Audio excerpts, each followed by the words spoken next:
Yo, what's going on, TascFam? We got a special live stream for y'all tonight. If you're catching the replay or if you want to know when we go live on usually now on Wednesdays at 7 p.m. Eastern. Tonight we're doing a little special one for the launching of the Kickstarter of our pedal with this man over here, the wizard. So this is gonna be a special stream, and we're gonna be talking about the launch, and given the link is in the description. But if you want to get these live streams in the future, make sure you subscribe, click the bell to be notified whenever we go live. And we're gonna put on some tunes. Jay's gonna put on some tunes. We're gonna take five for a second and get ready. And yeah, we're gonna be chatting about the Kickstarter tonight. So if you're watching the replay, a little trick is to hit 1.5 times or 2 times the speed through it and get all the pertinent information if you're not catching this live. But anyway, thank you all for coming out. Yeah, hopefully y'all are catching this live. Thanks for coming out. We already got some people floating around here. Good to see you guys. And we're gonna step outside for a second, pump some tunes. Yo, DBO, David, how you doing? Yeah, but the Kickstarter's live. If you guys want to check the link into the description while we go hang out for a second. And yeah, it's gonna be fun. We somehow already have a bunch of people backing it, which is awesome. So thank you. Somehow we did a quiet release this morning, but this is the official release, the official launch party. So we had our pizza, and it's daylight out, which is something we don't see much on this channel. So yeah, it's really cool. But okay, got a bunch of stuff to do tonight and talk about. So stick around, and we'll be back. I'm gonna snag the last water. Oh no, wait, there's one.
That guy right there, he can't save you in the real world.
In the real world, I don't have to elaborate.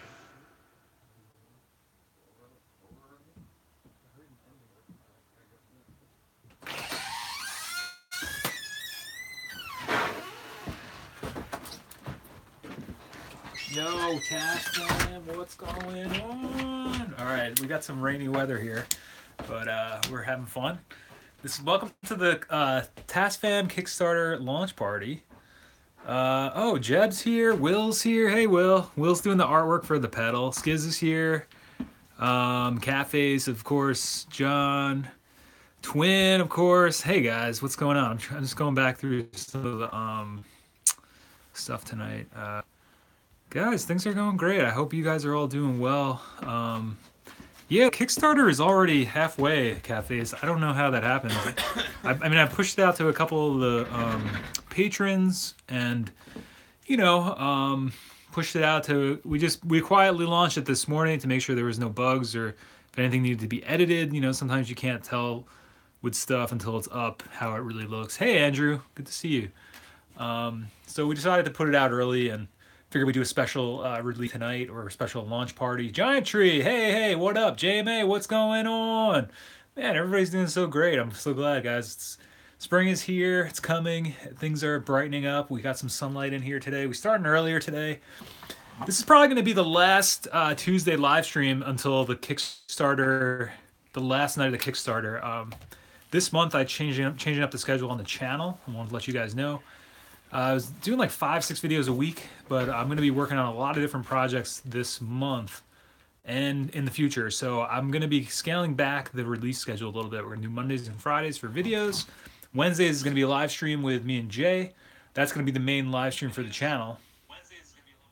And Brian from Yellow Rainbow that I did Coffee with Mike with a few weeks back, he said he wants to be more involved with the channel. So we're adding a first Saturday live stream at 11 a.m. Eastern. So he's going to come up. He lives a little bit far away, so he's going to make a hike to come on the channel.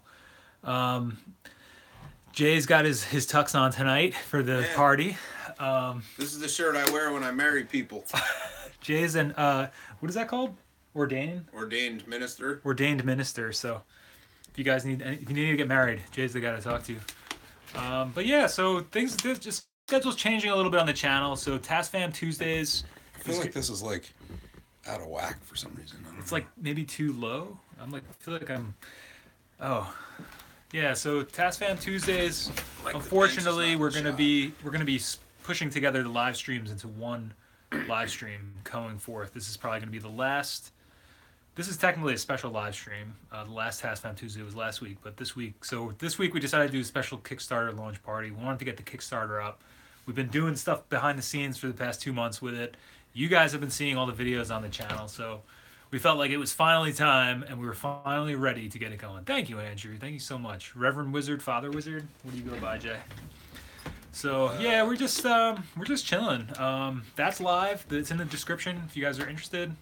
We know some of you guys probably already have, because we have something like some of you. I know Matt said I go by he Brother snagged Love. his. So thanks, Matt. Yeah, it's kind of just like my no shave routine. Appreciate it though. Yeah, so we're just chilling. If you guys got questions, recording questions about the Kickstarter. Thanks, Jeb. Thank you so much. Yeah, I spent a lot of time just working on a little bit each day, getting a little vibe for it, figuring out, and so far so good. We got a lot of interest in it, a lot of people messaging and hitting up and, checking it out. So thank you guys so much for supporting the channel and supporting the stream and everything. And that's all, Mike. Oh, thanks, Jay. So, couldn't have done it without you, bro. Couldn't have done it without you. But yeah, so that's the story with the pedal. This is the launch party. We got our water and our pizza, and we're just chilling. We're just gonna do typical stream. I had a bunch of stuff I wanted to run through with you guys. Stuff with Jay, stuff we're doing.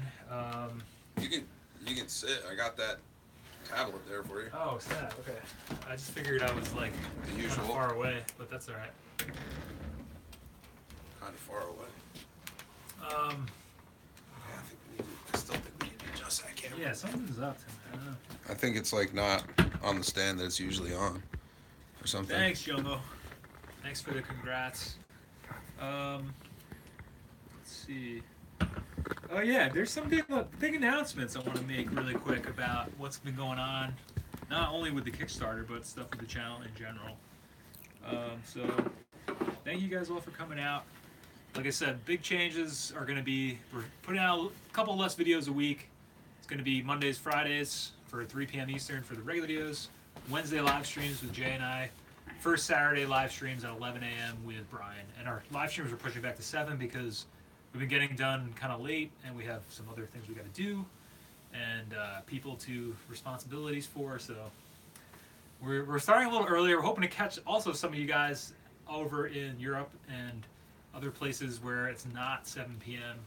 your time zone. So that's the big change for the schedule, but I want to let all you guys know so that you're not looking for the Tuesday streams in the future or showing up at 8 and then being like, oh, I thought it was at 8.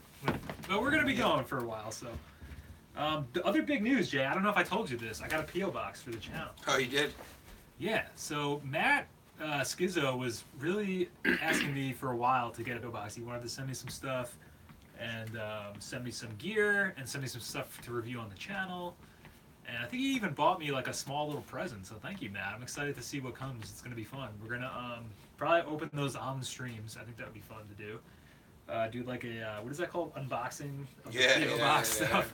So if you guys want to send P.O. box stuff, the P.O. box is, you can just say Mike or Mike Parrish 424 Recording.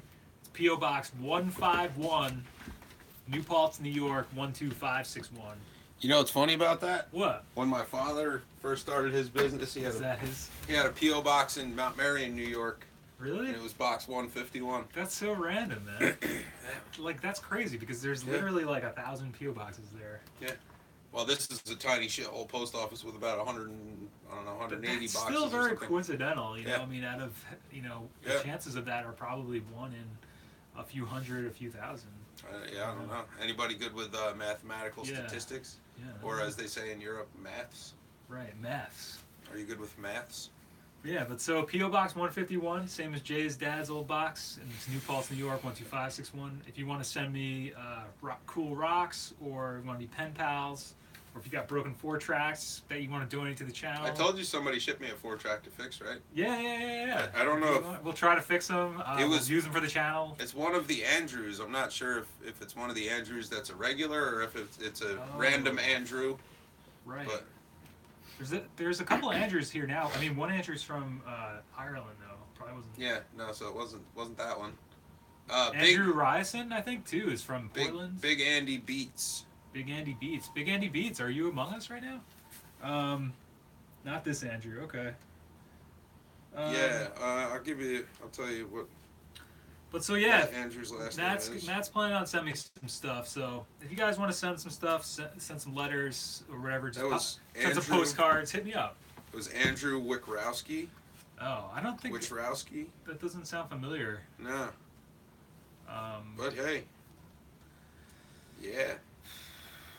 But yeah, P.O. Box, I don't know. Just something I figured I better get. I got some mail coming in, got some other stuff coming in, so and then Jeb also was sending me the tape, hoping to start some kind of tape not trading, but like tape recording thing. If you want to send me a tape, I'll record some tracks, you record some tracks or something, you know, postal service style. We could do that.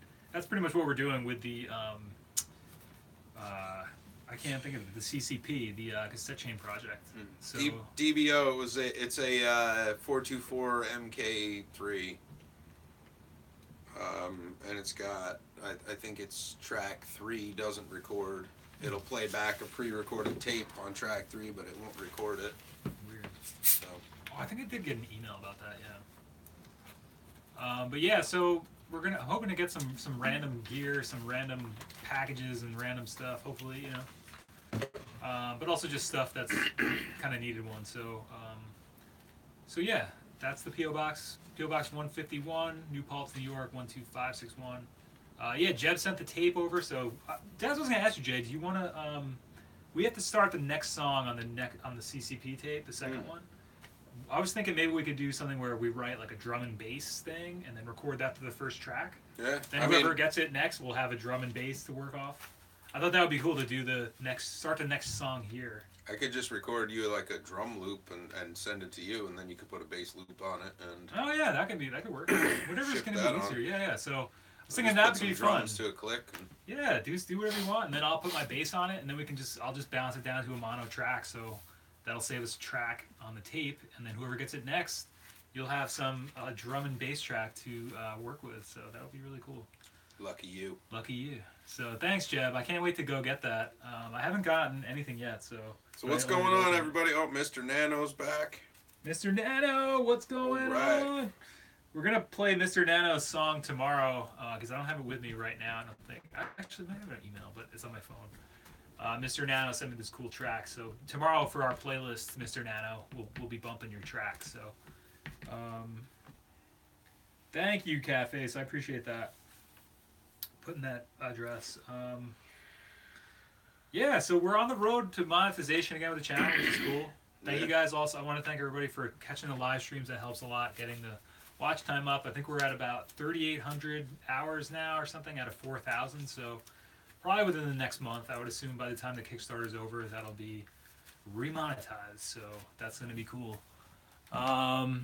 Hey, so I just checked the Kickstarter. Yeah, I just saw a message come up. I didn't see. I don't know if it's anybody in the chat. That's awesome. Though. We're almost halfway.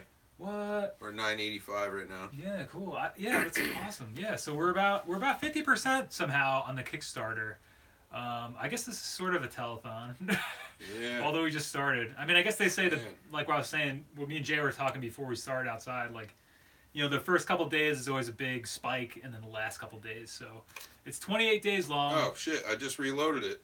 We're up to 1,200 now. Oh, so somebody in the stream must have 7 backers. Damn! Thank you guys. Somebody in the stream must have jumped on there. That was me, Twin.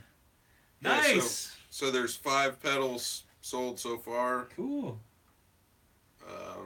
and one somebody at the enthusiast level. Yeah, somebody, So- somebody, Rick, I don't know if Wait a there's any minute, but I'm Ricks. missing one. Yeah, There's Rick donated. Somebody named Rick donated like $80. Thank you, Rick. I don't know. They didn't want a reward. They just said they just liked the project Oh. and backed it. So so that must be the 7th one because I'm only seeing 6 showing up actually on Yeah. here. well, Interesting. that was our goal, Jeb. Was just we wanted to just do a run of 10. We weren't sure if that would fund, but then as we were doing more videos, people were like, "Yeah, this is a cool thing." So I wanted to put the early bird special up for you guys, pretty much, if anyone wants one, because I don't know, you guys are the biggest fans of the channel, so I figured give you guys the deal. So if you're interested, it's up. And then for patrons, I'm gonna do something special too if anybody misses it. But so if you want to become a patron at patreon.com/424recording, and you missed the early bird special, I don't know, we're gonna work something out. So with that regard, but I don't know, there's still 4 left, so I think so. But that was the idea, was to get it, make sure we, I think, because we wanted to just hit a goal of doing 10 of them, so we were like, well, that was our initial, plan. So Mr. Nano asked, I'm going to back up a little bit. Mr. Nano asked about cheap, good sounding hi-hats. Go used. Buy the nicest used thing you can. Zildjian K's or Zildjian A or A Custom, or if you can find some Sabians, low line cymbals will inevitably get broken quickly and not sound good in the process anyway. They're not worth their entry price. You could probably get away with some Sabian like B8 hats. They're not great, but they don't sound horrible. Yeah, what's your price range, Mr. Nano? Because I got a pair of, I don't know if I told you this a while ago, I got a pair of Zildjian, or New Beats, or New Beats are fucking sweet. 70s New Beats. Yeah, I got them for like, I think 150 on Guitar Center. It was Those it was a good deal. Sweet. Yeah. And for me, I think that was a good price. Those are great hi-hats though, and they're just classic rock 70s sounding stuff. Yeah. So. New Beats, and there's something else that parallels. I thought that those. was a sick price. You Yeah, know? it is. Quick Beats are the other ones. Oh, Quick Beats. Yeah. Quick Beats are fucking nice too, especially if you're playing like kind of like funky shit where you got to do like tight swashes. They're really good for that. Yeah.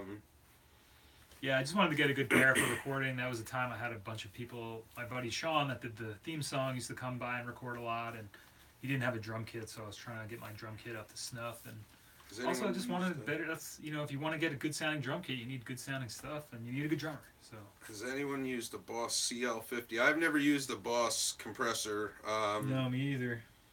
Your Behringer compressor though was a U.S. model, but it had a fuse voltage select. So what happened to it?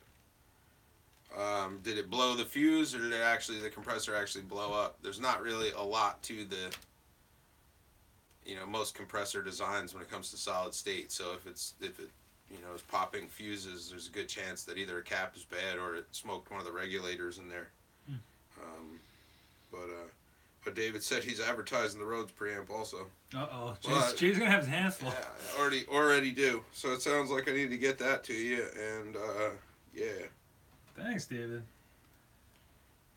Ganesh says I need more patch bays. Man, I'll tell you, there's 4 in here right now. I have 2 96-point bays at home, and I think there's one more 1/4-inch bay in one of the storage closets in here too. There's really a lot of patch bays, but all these are 1/4-inch. Someday I'll get to TT if I ever have money. Oh, so Mr. Nana said 100 to 150. So yeah, I think I would look for something like those Zildjians. I would look for those or used, of course. Yeah, and like I just sold a pair of K Custom Darks. I think I paid $150 for those when I bought them. And those were nice. Really good, right? Those were nice hats Right? if you need something that are a little bit trashy, but still kind of tight. But I have Zildjian A master sounds that I use for just about everything, and I really like those. I think that pair of cymbals is maybe 200 used. And I just got a top hat to pair with a 60s or 70s, 15-inch Zildjian Avitus series, the original turned cymbals. So tonight we rehearsed before we came onto the stream. Oh yeah, Jay got a new. I was jamming on some funky old 15-inch hats. Pretty trashy. All right, Mr. Nano, we'll see you tomorrow. We're gonna bump your song tomorrow. So Mr. Nano sent the song in that he did, so we're gonna give him a play on the playlist tomorrow. So, and if anybody else has songs you want to hear on the opening playlist, hit me up. 424recording@gmail.com. Do we know Mike Valdez? Yeah, Mike Valdez. Hey, what's going on? Mike sent me some stuff. He's asking me some questions about sampling and the Digitakt, and he's working with a. Oh man, I can't think of the name right now. Electribe. But yeah, Mike. Yeah, that's not a. Yeah. Okay. Because it almost seems like. Yeah, it almost seemed like timeout time. I was wondering. No, Mike's cool. Mike. All right, Mike's been. We've been emailing a little bit. Good, Thank good. you, Mike. I was right. gonna say, yeah. I had a codec for the live streaming, but we'll wind up just using the phone mic because it's a little bit easier for what we're trying to do. We don't have Wi-Fi here at the studio, at Jay's studio, believe it or not. So, we're just going off the LTE, which works. But yeah, I gotta get something like that. I have one of those codecs that I was using, but my computer was also just freaking out when I was using it. So what I've been doing is just using my phone and then using my computer to do the chatting. So. But thanks, Mike. Maybe I'll check that out, especially if it's free. So Catface, my guess, of course we're an ocean apart, but my guess on that would probably be that, like I said, the power supply took a dump, and but it may be as simple as replacing, I think it's a bipolar 15-volt supply in there, so there's 2 regulators and a bunch of caps that actually step that. I would disconnect the power transformer secondary, put a new fuse in and see if that powers up. And if that works and the fuse holds, then it's going to be upstream of that and you're going to have to find it, or downstream of that. Oh, it looks like there's a Carter Holland. It's Carter, this is the Kickstarter live stream. It's actually, the Kickstarter's live right now in the description, and it does come with a XLR input, so I think that's what you're asking, right? It says, can't wait for you guys to release this. Can we pay extra for an XLR input to be included as like a custom version? There is an XLR input. Yeah, the XLR is part of it. Yeah, so Carter, I mean, it's all ready to go, my friend. Just check out the Kickstarter. Yeah. Oh, you know what?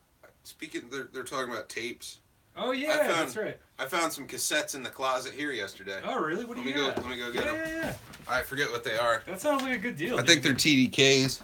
So you got 7 TDK 60s for $10. I think that's awesome. what these are. Well, that's the big thing that we've been talking about on the forum, guys, too, is Type 2 tape is going the way of the Dodo. So, well, like I said, it already has gone that way, and everybody's just buying it up. So if you're trying to get Type 2 tapes, now would probably be the time to start stockpiling them. I think I have enough, but I might snag one more pack myself. Because, yeah, apparently the new ones...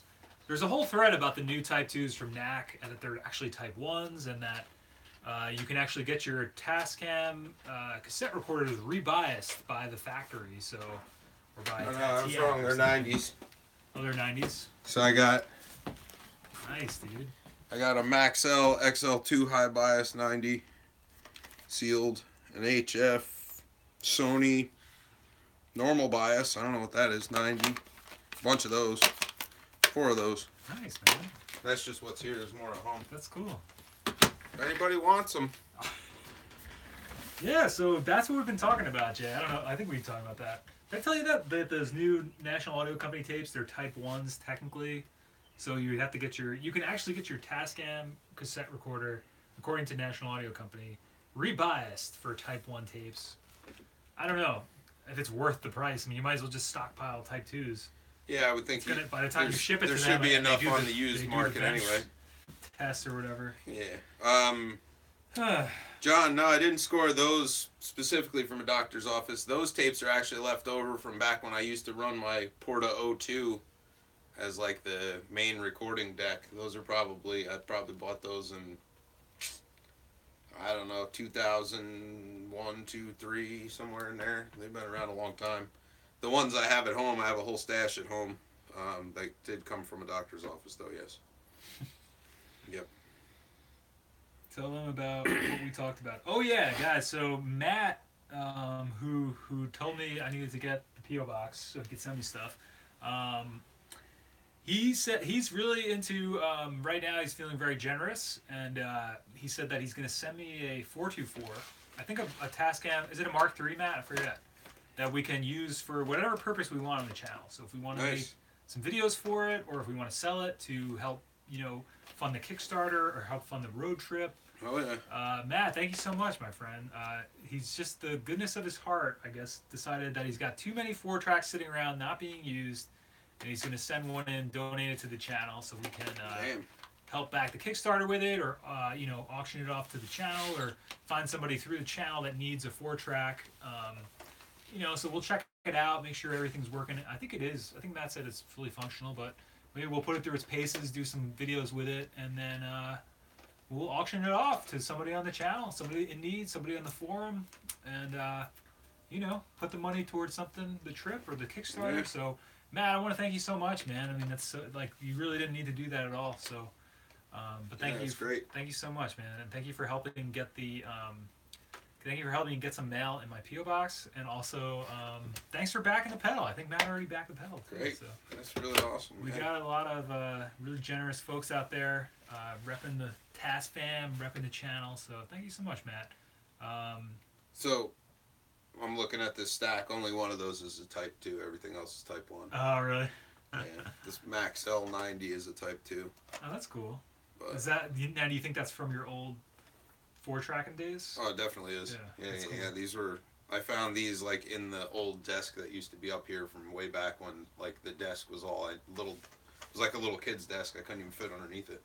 Oh, The wow. 4-track used to sit on that, and the little PV It was board like one of used to those like hang open off up- the side. That's cool. No, it was like a little kid's flat top desk with like 3 little blue drawers. Oh, okay.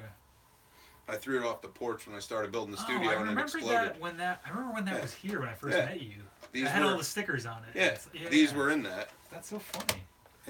When I cleaned that thing out and threw it off the porch, that's in the box of shit that came out of there. Yeah. Yeah. So look out for our look out for when we get that 4-track from Matt. We're gonna be doing something with it. We'll see. It's gonna be fun. Thank you, Matt. Thank you so much. Mac doesn't even list the 799s anymore. Carter, if you want to send songs in, there are threads on the forum that you could post links. Yeah, if you can And, share the music on the forums, 424recording.com/forum. There you go. Somebody could, or one of the mods could dump the the forum link to Carter there. That'd be great. But yeah, and you can also send them at 424recording@gmail.com. I'll check it out and potentially put it in a playlist for the next stream. Mr. Nano's track, I think he left, but we're gonna be bumping one of his tomorrow. So Yeah, and if you guys have songs that you want to put out, you could email it to either Mike or myself, and like I put together playlists here of just whatever's in the machine that I know I haven't played yet, but yeah, would be more than happy to include whatever songs yeah, absolutely. you want to premiere or share with the world. Yeah. As Is the lead in intro music. So Yeah. it doesn't have to be all just shit we've worked on. It can absolutely be the things that Speaking of you're all which- out in the world working on. What did we play today? Today One was of Morgan's tracks. a Walking Bomb song called "Haunt Your Own House," which is It's a basically great title. it's an acoustic guitar, an electric slide guitar, vocals, and a drum machine. It's a great band name. I was saying, Haunt Your Own House. And the second one was so Flourish, the right? the band Flourish that I played drums in.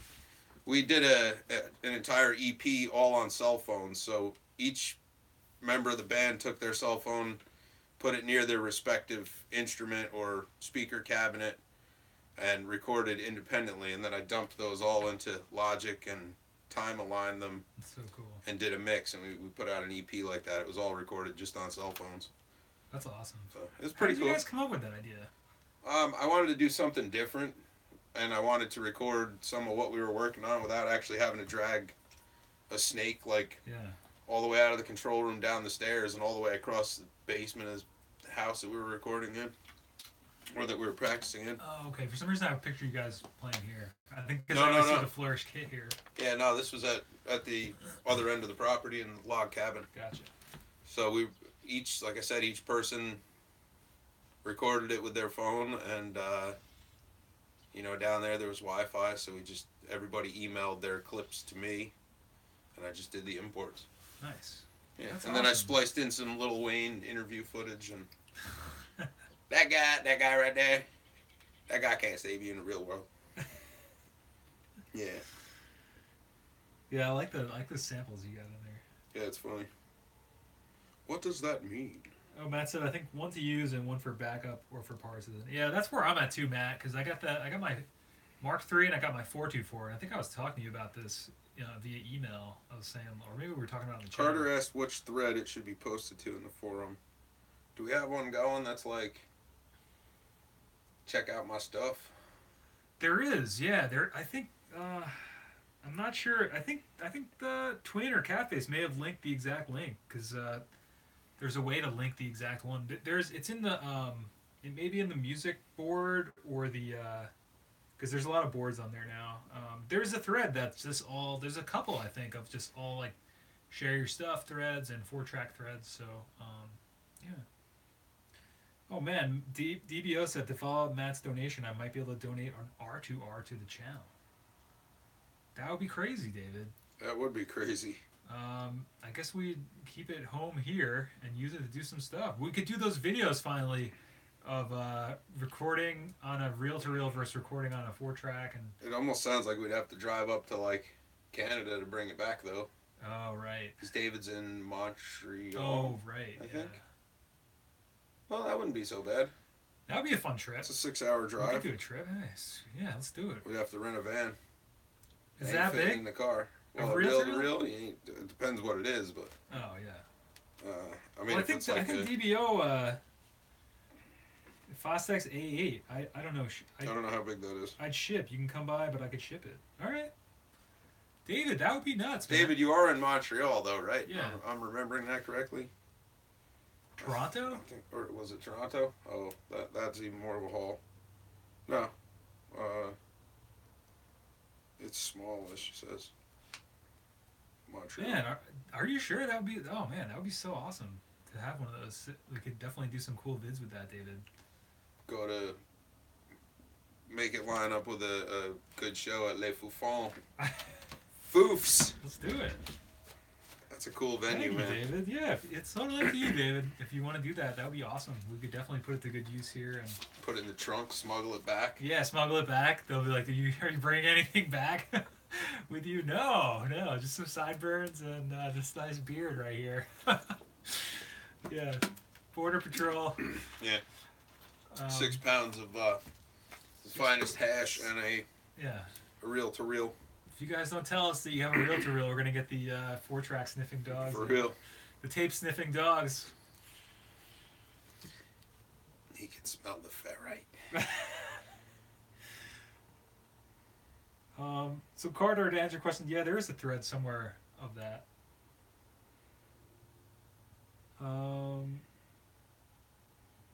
Damn, that would be so cool, David. That would be. Yeah, I mean, we could do it either way. If you want to ship it, I got the PO box. It's in the comments somewhere. Or yeah, we could always do a trip. Speaking of the trip, so we have some goodish news. Up to 9 backers. Oh my gosh, really? Mhm. 9 backers? Damn, thank you guys. I'm 12.35. assuming it's the streamers, the backers, the TascFamp coming through. What's up?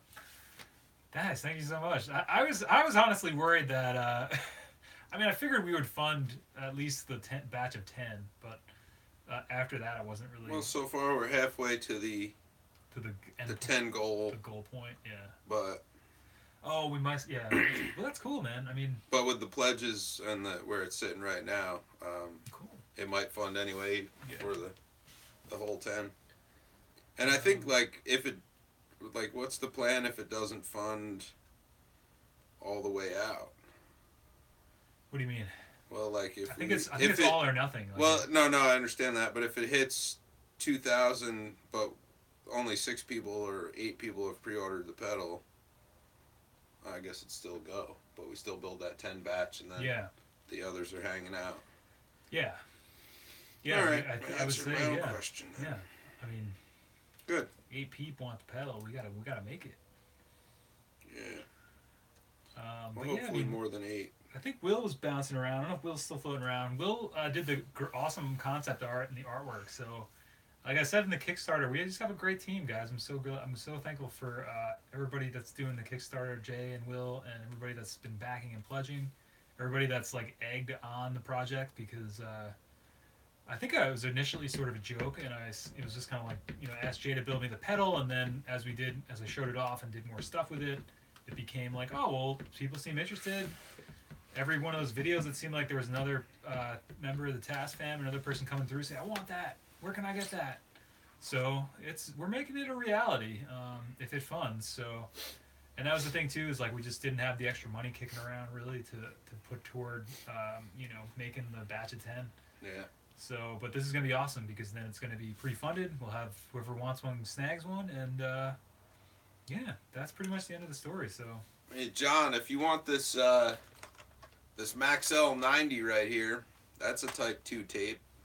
Might be a little thinner than oh yeah, Jeb was what saying something everybody's that wanting, but he's not using Type 1s. I could send you this if you want it. IEC Type 2 EQ70. Yeah. I mean, Up to you.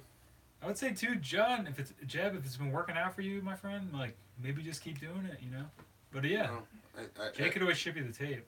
I think the damage that you stand to suffer is going to be long term. It's not like you start using Type 1 and then tomorrow everything goes to shit. Right. Okay.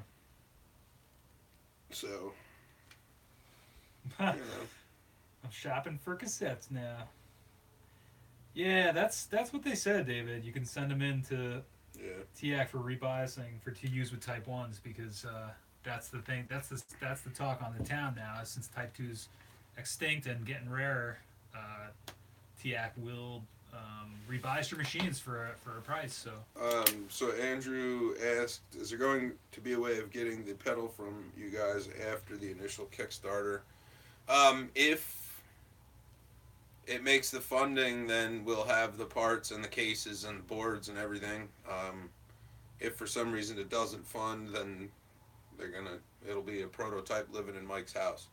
So that ends up being almost entirely up to you guys. But yeah, I mean, my initial plan too, like I wanted to have them available for people on the channel, but it really depends on money kicking around, and I mean, like I was saying to Jay, the initial plan was to come to him and just say, hey, can I get a batch of these? I want to put them for sale on the site on 424recording.com as sort of like a merch item, sort of like a special item, because potentially if the world keeps going, the YouTube will be up forever, and those videos will keep finding people that are interested in this pedal. So, but yeah, in terms of like a long-term, I don't know, pedal business or pedal company, I don't think that's really what we're looking to do, because we kind of talked about it. Yeah, if the demand is there, I mean, I guess we'd be fools to not. Well, I don't think there's really anything that we're specifically looking to do or not to do. It's I think that our relationship with the channel, at least mine anyway, is always felt open-ended. I don't have there's no point B. We started here, and yeah, it's just like whatever it is. So I mean, that's kind of been my thing with it too, man. I mean, so what if that turns into building 5 different pedals and doing that in quantity, or if it turns into building none? Yeah, I don't know. Seems like a lot of people want the thing, and if the funding pulls through, then there'll be a bunch of that available, and we'll do those. And David's trying to sell the Rhodes preamp, so I'll have to finish up his, and then see where that goes. Oh yeah, you got a lot of projects in the pipeline. That's what happened to me too. I got so many, because like we work on other stuff too, so it's like constantly. I would like to try to keep, personally, for the channel's sake, and for like if people are interested in the pedal, I'd like to have a stack of them around. So if it makes sense to do that, then yeah, there'll probably be some available after. But I would say if you think you want one, or you think you might want one in the future, try to make that happen with the Kickstarter, because like we just said, there's kind of no point A or point B. There's no like destination for this for us. We're kind of like, if we have boards left over, the way that we have the parts coming in, yeah, we'll probably make some more. And the other thing is, once the assuming the Kickstarter funds and the batch happens, the way that the boards work is you can only order them in quantities of 3 with the company that I use. So it's multiples of 3. So if we sell, 10 pedals, That's a good point, let's say I'll have 12 boards. So there's Yeah. 2 extras. So that could turn into 2 DIY kits, or that could turn into 2 pedals for store stock, or Yeah. whatever. And it's easy enough to reorder those multiples. But in the case of the boxes, the screen print company that we'll be using for those boxes, the minimum quantity is 10 per order. Hence the early Right. bird special 10 unit Yeah. thing. The minimum quantity for a finished powder coated and screen printed box is 10. So however many pre-order there, however many pre-orders there are, we'll probably order a few in excess of that. Yeah, because the way you got to order them is it's not just like, oh, you can order Yeah. 17. You have to do But- 20 or 21. But boards. beyond this first run, with the cases, then it would be a pre-order list for the next batch if there was a next batch, and that wouldn't ship until 10 orders were standing and paid in place Right. to fund the cases, basically. Right. So it really depends going forth. If there in some, so I guess in some capacity there will be some available. I'd like to have some available for either a Patreon reward or a merchandise or a store on my website, because I think it's a cool product, and I think, like I said, I think it's really the embodiment of what I'm trying to do here on the channel, and it's like it's like taking that digital channel and putting it into the physical world and having a physical representation of that. So it's a really important project for me. But like I said, I'm really happy just having the one I had Jay build me, because that's what I wanted. So Catface, the voltage of the pedal runs on a Boss style 9-volt DC I should input. probably add that to that. Right? So you can whatever you're running your 9-volt pedals with at this point will run that pedal as well. You don't need anything special. I do not recommend using a 1-spot for this pedal. I don't recommend using a 1-spot for anything. So so your it runs mileage on may 9 vary. volts or like Boss style PSA. Yeah, Boss style 9-volt adapter. The idea is to make it as flexible and as universal as possible for everybody. So it's actually not slated to ship with a power supply. That's not part of the thing, because as guitar players, most of us have a supply around. If for some reason you're pre-ordering a pedal and you don't have that supply, shoot somebody an email and we can, for a few extra bucks, I can line you up with, a supply. It's not that big a deal. Yeah. But Yeah, and let us know about that. the draw on that pedal, like at even at peak, is you could run it on a 150 milliamp or 200 milliamp supply. I haven't put the ammeter in line with it, but chips running like those chips are running, I can't imagine. It's worth something. See, that's another reason why we did a quiet release. Kind of did a release to you guys, is like this stuff we gotta. There's always a little bit of nuts and bolts you gotta Yeah, I mean that spec to me doesn't mean shit. Well, I don't know. Boss Some people pedals might say, be, Boss pedals say, minimum of 500 milliamp supply. That's bullshit. Oh, I guess I mean like the what is the power adapter? I guess that is on there though. That's a 9-volt supply. I just don't know if I added that to the specs. I would just hook that up to whatever you're using for. What What else? are I the was gonna cons of say- a 1-spot? Could it ruin a pedal? The problem I've seen with the 1-spot is, 1-spot is a switching power supply. It's non-linear. So if you unload a 1-spot and put a voltmeter on it, what you get out is somewhere between a DC voltage of about 18 and an AC voltage of somewhere upwards of 40. When you load it with the pedal, it brings that down to some nominal 9-volt thing. But what happens is the switching part of that supply, when you run like a daisy chain and really load the hell out of that thing, you blow out part of the switching part, so it doesn't switch anymore. So what you actually end up with is a much higher rail than you should ever have. I mean, a friend of mine had one of those blow up, and it killed a bunch of his pedals. And with a resistor strapped across it, I was getting 36 volts DC and almost line voltage AC out of it. So, I didn't realize that. Yeah, I gotta change mine out. he had 3 of them in his studio that day. We cut the heads off of all 3 and threw them away. And that was that. Well, the one thing I was gonna say, Carter, I'll move your thing in the forum. Also, I just want to clarify with the Kickstarter and with the pedal, since Carter brought it up. Is it clear that the pedal has a XLR input on it? That the final has an XLR input? I know that it's on the side. I know it's technically not pictured on the final mock-up or the concept art, but I thought that was clear. But and it's in the tech specs. But just let us know. Do you guys think that was clear? Are there more people that were like, oh, I didn't realize it had that too? I'm just trying to get a barometer in case we got to add that as well to the Kickstarter. Yeah. Yeah, if you're running one spots, pay close attention. I mean, you might be fine for the lifespan of the pedal board even, but watch closely if things start to go awry, if lights start flashing for no reason, or you're getting weird, high frequency stuff, or a lot of noise out of the blue. But, yeah. These guys have been throwing money at the screen since they announced they were building it.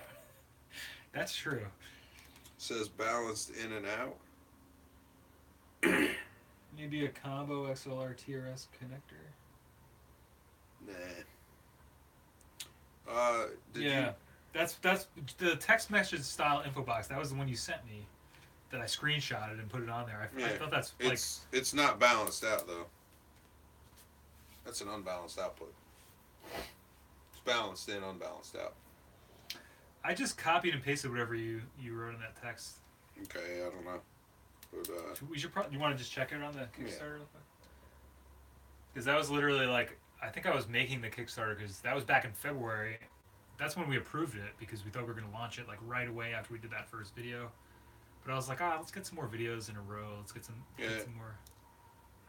So that was straight from the horse's mouth. So I don't know. It doesn't say anything about balanced out. Oh, okay. Transformer balanced mic input in addition to the high Z 1/4 inch input. Doesn't mention the output. The output is unbalanced line level. And there we have it. Cool. So, yeah. Well, yeah. I mean, just to clear up any questions, that's why it's helpful to have you guys look it over, check it out, because we can kind of test the water, and it's for you guys, it's for the TascFam, so, or anyone that wants one, so it's kind of like, so guys, thank you so much for helping to troubleshoot that or to look over some of the... Oh yeah, it's all good, Catface. I just wanted to make sure that it wasn't incorrectly quoted in the documentation. Okay, XLR. All right, I'll make sure it's clear on the design. I'll ask Will too. I don't know if Will's still floating around the chat, but I'll... Travis, the reason that I opted to not go with the combo is because the combos, the way that center core is built, if you're using this as a dirt box on the the stage floor in a shitty club and you step on that, you'll smash the connector all to hell. So I wanted to keep the XLR separate, so that it was safe and protected, and that the 1/4 inch jack by itself could take the brunt of the destruction if it came to that. So really it was just about trying to waiting for Bluetooth. Oh man. It's Mercury record, Greg. Gotta go over these things. Thank you guys. I'll definitely get on Will about shoot something over to Will about the concept art so that it's clear that it'll have the both connectors on it. I was gonna say, Travis, good to see you, my friend. He said maybe. Wait, before I was gonna say, I hope the world keeps going. Yeah, me too. Yeah, that was what I was worried about, Travis. The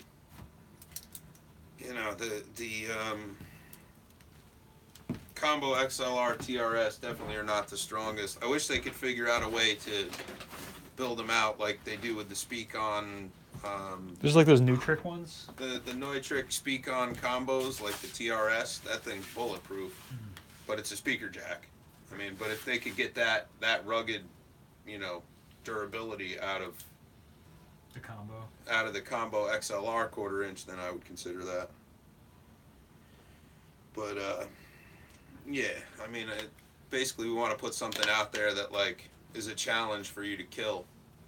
I mean, that's sort of, for me, that's really paramount, because I hate buying shit that breaks 5 minutes later. Yeah. And especially if it breaks because I broke it. Tend to be hard on gear sometimes, so You always make what you want to see in the world, you know. That's how we roll. I guess I must want to see broken shit in the world. Well, no, I'm saying that's why it's made to be sturdy, because you don't want, because in your experience, it's like, oh, I just tapped this thing and broke it. Yeah, we could number them. Yeah, I mean, I guess we could, yeah. Sure. I mean, I could, like, draw, like, stick figures with penises in it inside if you want, man. It's all up to you. Whatever you guys want to see. It's too early for the penis jokes, Jay. That's another, like, half hour. I should find my notebooks from when I was a tiny kid, man. I used to draw stick figures like that all the time. I have a stick figure, and, like, there'd be, like, a baseline under his feet. Yeah, anyway. Custom capro graphic. Yeah, there's some secret stuff in the mix. I don't want to say anything beyond that. I don't think I've told Jay about this, but there may be some extras shipping with the pedal, so that's all I'm gonna say. Are you going to put Velcro on the bottom and then tag them on the cat, bro, and, like, ship cat hair? Maybe, yeah. In the Velcro? Yeah, there's gonna be cat haired. There's gonna be one whisker. Did you ever buy a used pedal with Velcro on it? Yeah. It's always got like crazy, 75 colors of hair and like fucking pieces different of food carpets, and shit stuck in it. Yeah. No. So if you want it pre-Velcroed, covered with either my cat's hair or his cat's hair, we can make that work. We can do that. No, in terms of the custom capro graphic, there's some extra stuff. Oh shit! Maybe shipping around. So. Will from Kingtone made it. What's going on, brother? What's going on? I saw that bass that Tom bought. Tom got from Kingtone. Yeah, it's sweet. Yeah. And you got the hi-hat there, right? Yep. The top hi-hat cymbal. Yeah, we got to get Jay's capro on the stream for sure. Which would mean streaming from my house. I don't know if you want to do that. Oh, man. You don't even know. John's calling dibs on pedal number 9. It's an important number in my life with the custom illustration for sure. All right. That was, did you know that was, I think, a number that was important for John Lennon too, or one that coincidentally always appeared in his life? I remember hearing that in the, I know you're like a Beatles hater, but. Yeah, but I'm very interested in like the idea of numerical relevance and numerology. Well, that was like, like Revolution number 9, right? That's like on the White Album.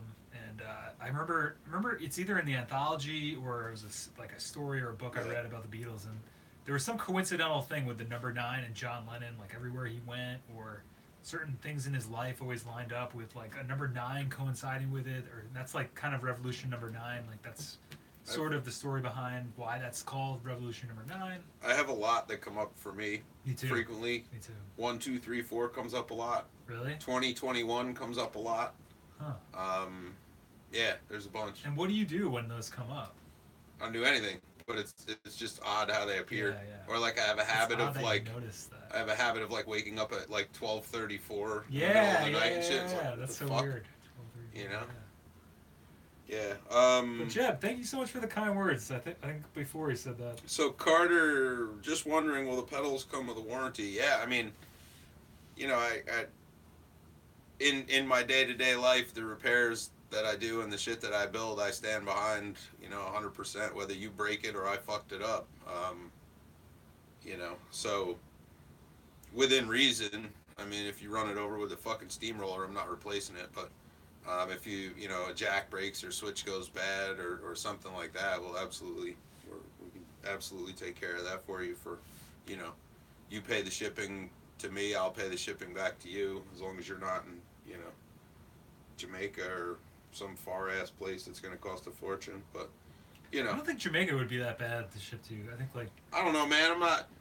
Well, it's like somewhat close to the U.S. All right. But like, yeah.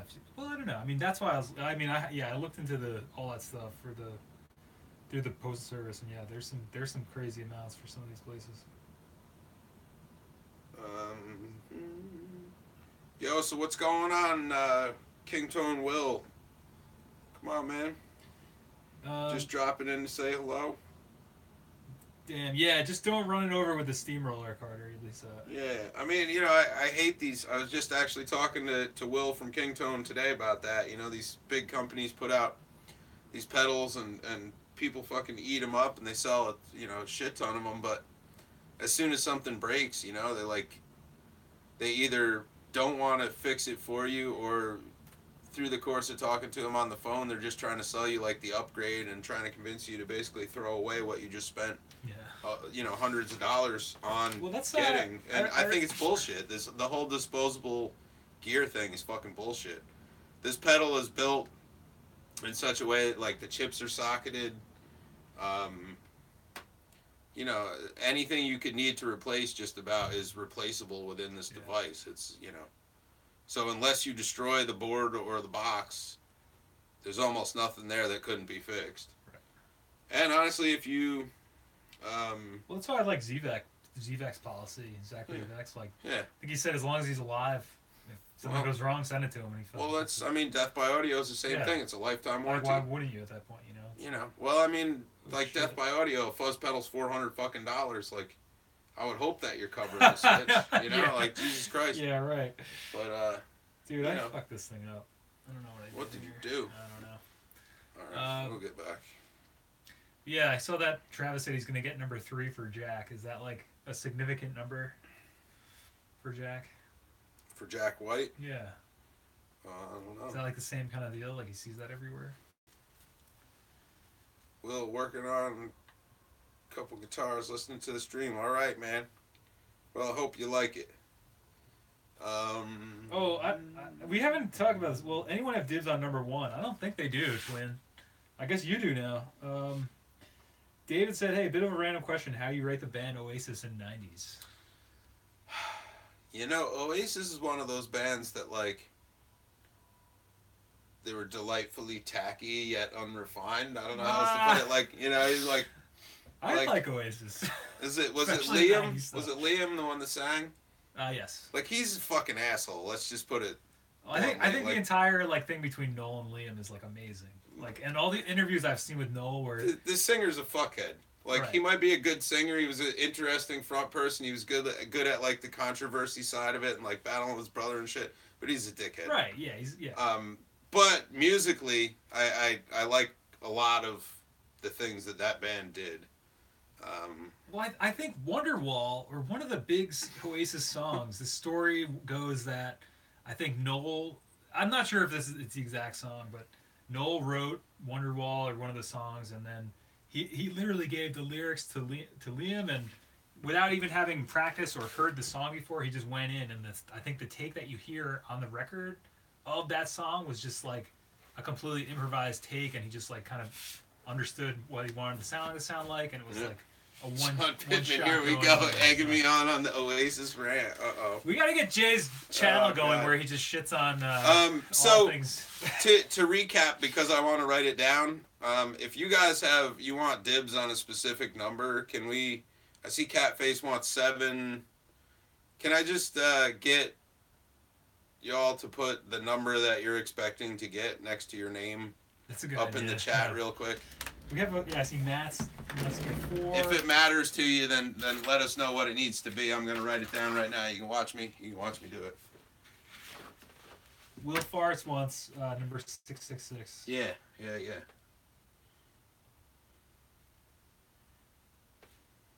Yeah, I think I know there's another. I don't know if is that the documentary. I know there's like one where there's an interview with Noel Gallagher where he's like going through all the different Oasis videos, and it's probably one of my favorite videos on YouTube.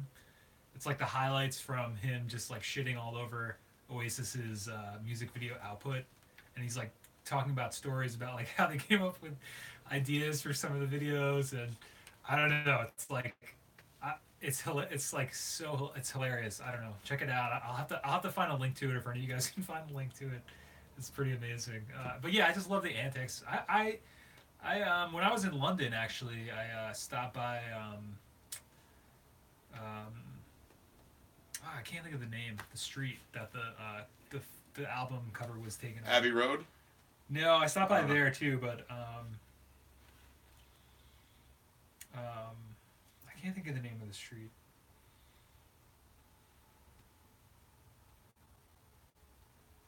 Oh, okay, that's the DVD commentary. Yeah, that is like look that if you want to like if you're ever having a bad day or if you just want to see something that's just hilarious and like I don't know, just check out that DVD commentary or even just look up the highlights from it. All right, so my list says Catface wants number 7, Twin wants number 1, Matt wants number 4, Travis might want number 3, and John Pittman would like number 9, which leaves us with 2, 5, 6, 7, and 8. Yeah, out of the early ones. Out of the 10. Berwick Street. There you go. Berwick Street. Okay. What up, Surfing? Oh, Sermon! Wrong account. Be right back. All right. Yeah. Yeah, that's what it is. What's the story? Morning Glory. Yeah, I'm a fanboy. Indeed. You know, I went to the. I don't know if you. I don't know. Basically, yeah, I went there and I took a picture. I'll find it. I'll put it on the. I'll put it on the forum. It's a good one. I was going to different album cover places when I was over there. It was the first time I was ever abroad, I think. And I was just hitting up. We hit up Abbey Road, of course, Berwick Street. All right, Travis. I'll circle it as a tentative. I know Jack can afford it, man. That would be crazy. Jack London. No idea if he's this. Okay.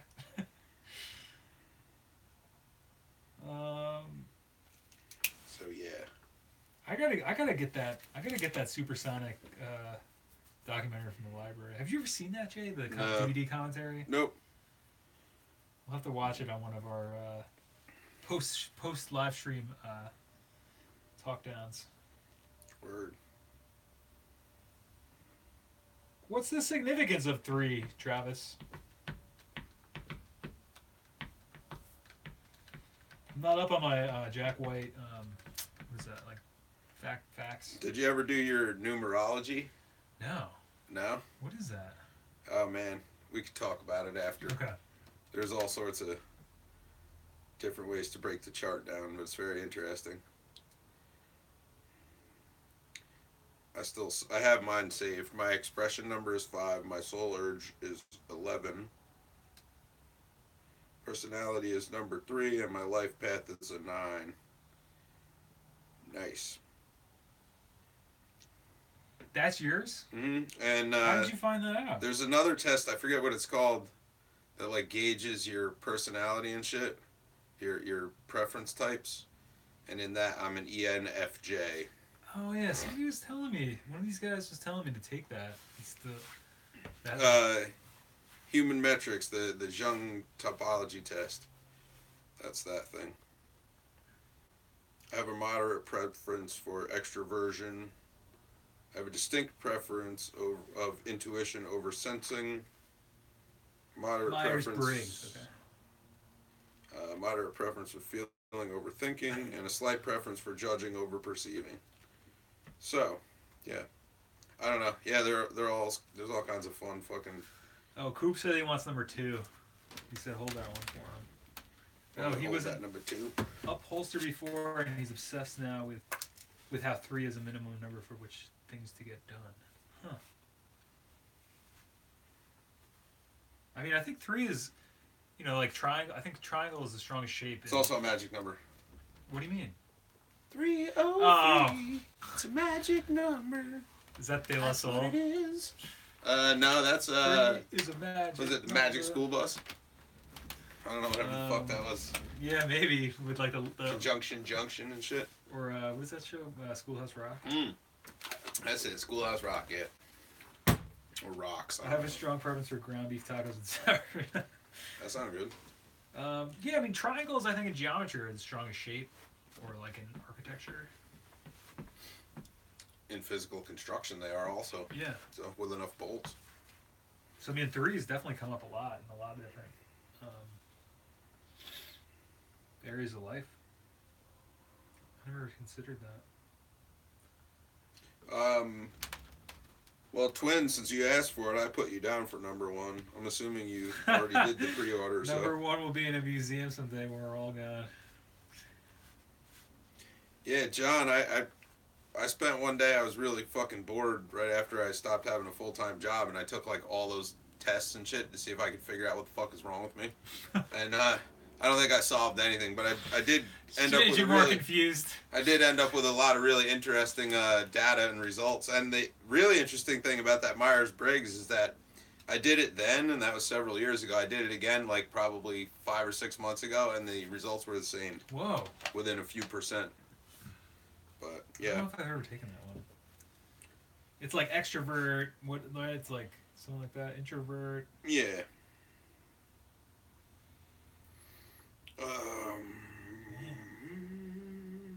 I know Brian too from who's Brian. Actually, yeah. This Saturday we're gonna do our first Saturday. First Saturday of the month is gonna be a new live stream with Brian, Coffee with Mike, and Brian's gonna be on. So maybe it's Coffee with Mike and Brian. I don't know.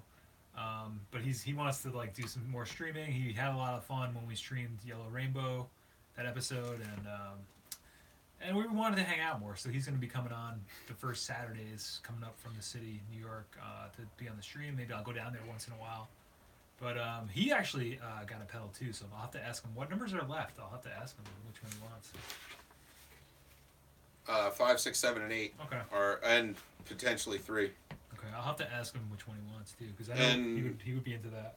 King Tone Will says he wants one too. Will, I'll put you on. He said he wants 666. No, but he actually just put in that. I think he's actually being serious now. Oh. I didn't see that. So yeah, if you want one, we'll be in touch about that. Assuming the funding comes through on this batch, I could roll you. One of these off the top if you're not going to do the pre-order. But the pre-order price obviously is a savings versus the post pre-order price, so it's to your advantage to help us help you basically. Mike and Brian in the mornings. That's a good one. Yo, Travis said you're actually talking about OkCupid. Yeah, no. Giant Tree. Anyone see that video Fender put out today about the Strat Tele Hybrid? No. If you want to link that, if somebody wants to find a link to that sounds interesting. Is it called the Failcaster? Stratotelecaster. Stratocat. Turdcaster. Well, I heard something. Well, I think this has been going on, but Gibson was going bankrupt or something. Gibson might be going out of business. They are, yeah. Yeah. They have been for a while. It's Yeah. been on like a rapid decline over the last few weeks, at least. So I mean, I don't know. Well, they're selling shit at quality prices. Yeah, right. I mean, you can't have it both ways. No, fuck no. It's their own fault. Yeah. Oh, yeah, for sure. For You know. sure. I mean, I'm quite happy with my. I have that 70s Ripper bass that I'm using some of the videos. Gibson Ripper. I showed you that when you were over last time. Yeah. It's a great instrument. Yeah, thing's And awesome. it's funny, like Gibson guys shit all over that. I took that to the store one time, where I was telling a guy about it at the store. All right, well, I'll put you down for one on this list then.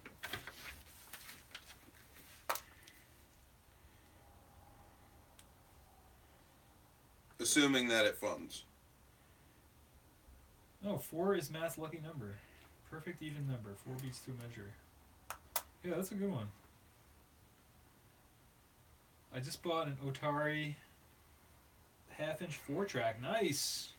Cool. I think Travis, he had a mixer we might do for something too. A mixer that was kicking around. Have to talk to him more about that.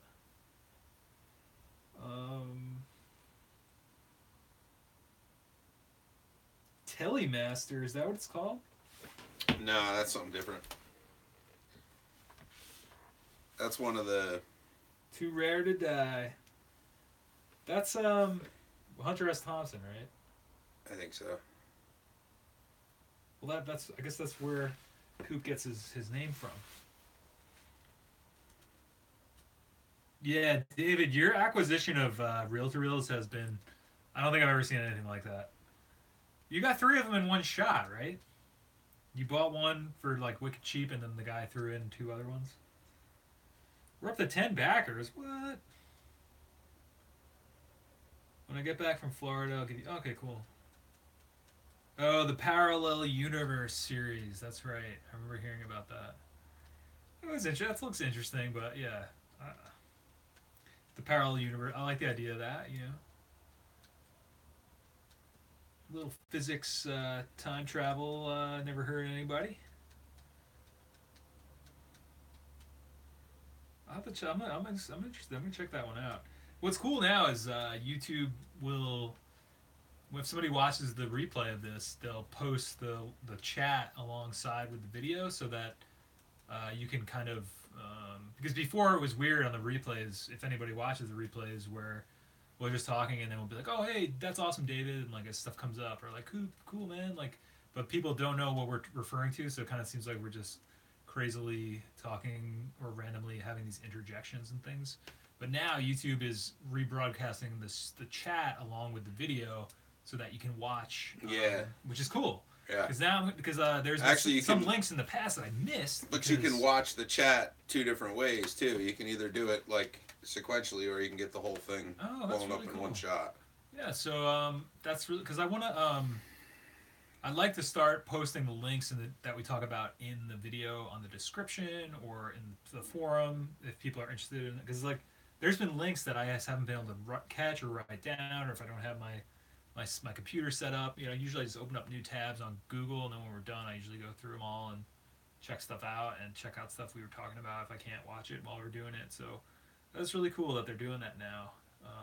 And I just wanted to let you guys know too, if you're ever wondering on these more recent streams about certain links and things that were talked about, they'll be somewhere in the chat, or I'll put them in the description, or we put them on the Yeah. forum somewhere. What do we got? There's a lot of stuff rolling in here, huh? I don't know. We were just talking before about that 4-track that came in for service, though, and I just got an email from that Andrew. So I kind of wonder if that Andrew is maybe lurking, or maybe he's a lurker. We have some lurkers on the channel. Maybe it's just they say when you get that ringing in your ear, people are telling me his ears are ringing, and he was like, oh man. I don't know. Yeah. Gibson Rippers actually are what that's in the chat right there. Chris Novoselic from Nirvana played one for a long time. Dude, I gotta say that and the Ibanez Black Eagle, that was a cool fucking bass too. Is it the one where the tuners are like on the bottom? I don't remember if they're on the bottom, but the body of it kind of looks like a fucking meat cleaver or something. It's a weird shape. Oh. It's got like a cutout, but it's, I don't know, it's very like chunky, bottom heavy. Like an Explorer without like the part that kind of comes up a little bit. Yeah. It's a weird thing. Yeah, Lou Barlow, man. I gotta say too, I saw like, I think one of those videos. I don't know. I think it was just Dinosaur Jr. live in the studio. But like Lou Barlow's bass tone is like maybe one of the best rock indie bass tones I think I've ever heard in my life. Live, he was playing through a pair of Marshall heads. Oh, which was like interesting. yeah. I don't know if they were guitar heads or what. But yeah. there were two running at a time, and one of them blew up in the middle of the set when I saw them, and they Really? like, popped up and swapped it out. That's awesome. That gig at South by Southwest that I think I told you I was at that. At that show, yeah, he blew up two bass heads in the course of that set. So I don't know what they're doing, but sounds cool. Like he but knew Jesus that Christ. it was happening. Yeah. Well, yeah, when like smoke came out, the tech was just like. Yeah, it's like business as usual. Yeah. Well, they play at like an insane volume, though, right? That's what I always thought. They're really fucking loud. Yeah. Yeah, like Jay is up there like with I think 350 or 400 watts running around and behind him. Right. And that shit is, and that's what I said to him. I said, man, that's got to be like so fucking painfully loud. And he just said, yeah, it gets loud sometimes. Like, all right, I'm going to go away. That guy's on another planet, man. He's like operating on another frequency somewhere. Like, Totally. The picture of him the picture I took with him though is I didn't fucking know priceless. You He's got a like, picture. Yeah. Maybe he's just over it, man. Like, yeah, you caught him like after the show, though. He's probably out of energy. I think he's so over it. He came back around and he's underneath it now. He's just under I it can taking a believe fucking that. nap. I can believe that. I feel like that's always how that guy's been, though, right? Imagine being Murph, poor dude. Yo, Murph's a fucking trooper, though. Yeah. That's super funny. Yeah, I know. That's got to be a tough gig, man. Like drumming at this point. I don't know. Man, I can barely like walk down the street. I have one of can't Murph's. imagine, like, I have one of doing Murph's those sticks stuff. from that show too. Oh wow, man. Yeah, I grabbed it off the stage on my way up the do not enter bands and staff only passageway. That's awesome. But Oh yeah, that guitar Jeb's putting together is dope. Did he send you anything about that? no. It's really cool. Jeb, yeah, post the pic up, man. But Sure. Oh, Carter, that's interesting. The TascFamp sounds kind of like a Shure SE30 compressor. is the SE30 compressor one of the standalones? Like the Is that one of those little ones? I have one of the EQs. It's almost like a half rack, right? Yeah, it's like a little tabletop thing. I'm guessing. JCM 800s. That's what he runs. Wouldn't surprise me. Blue Barlow, or Wouldn't surprise me. I know that there were some bass. I think bass heads in that series too, right? There's like a JC, like very rare, but I remember I almost went up to Binghamton to get one. There were the super bass heads, which were 6550 power tubes and were designed to run with Marshall 415 cabinets, I think. Oh.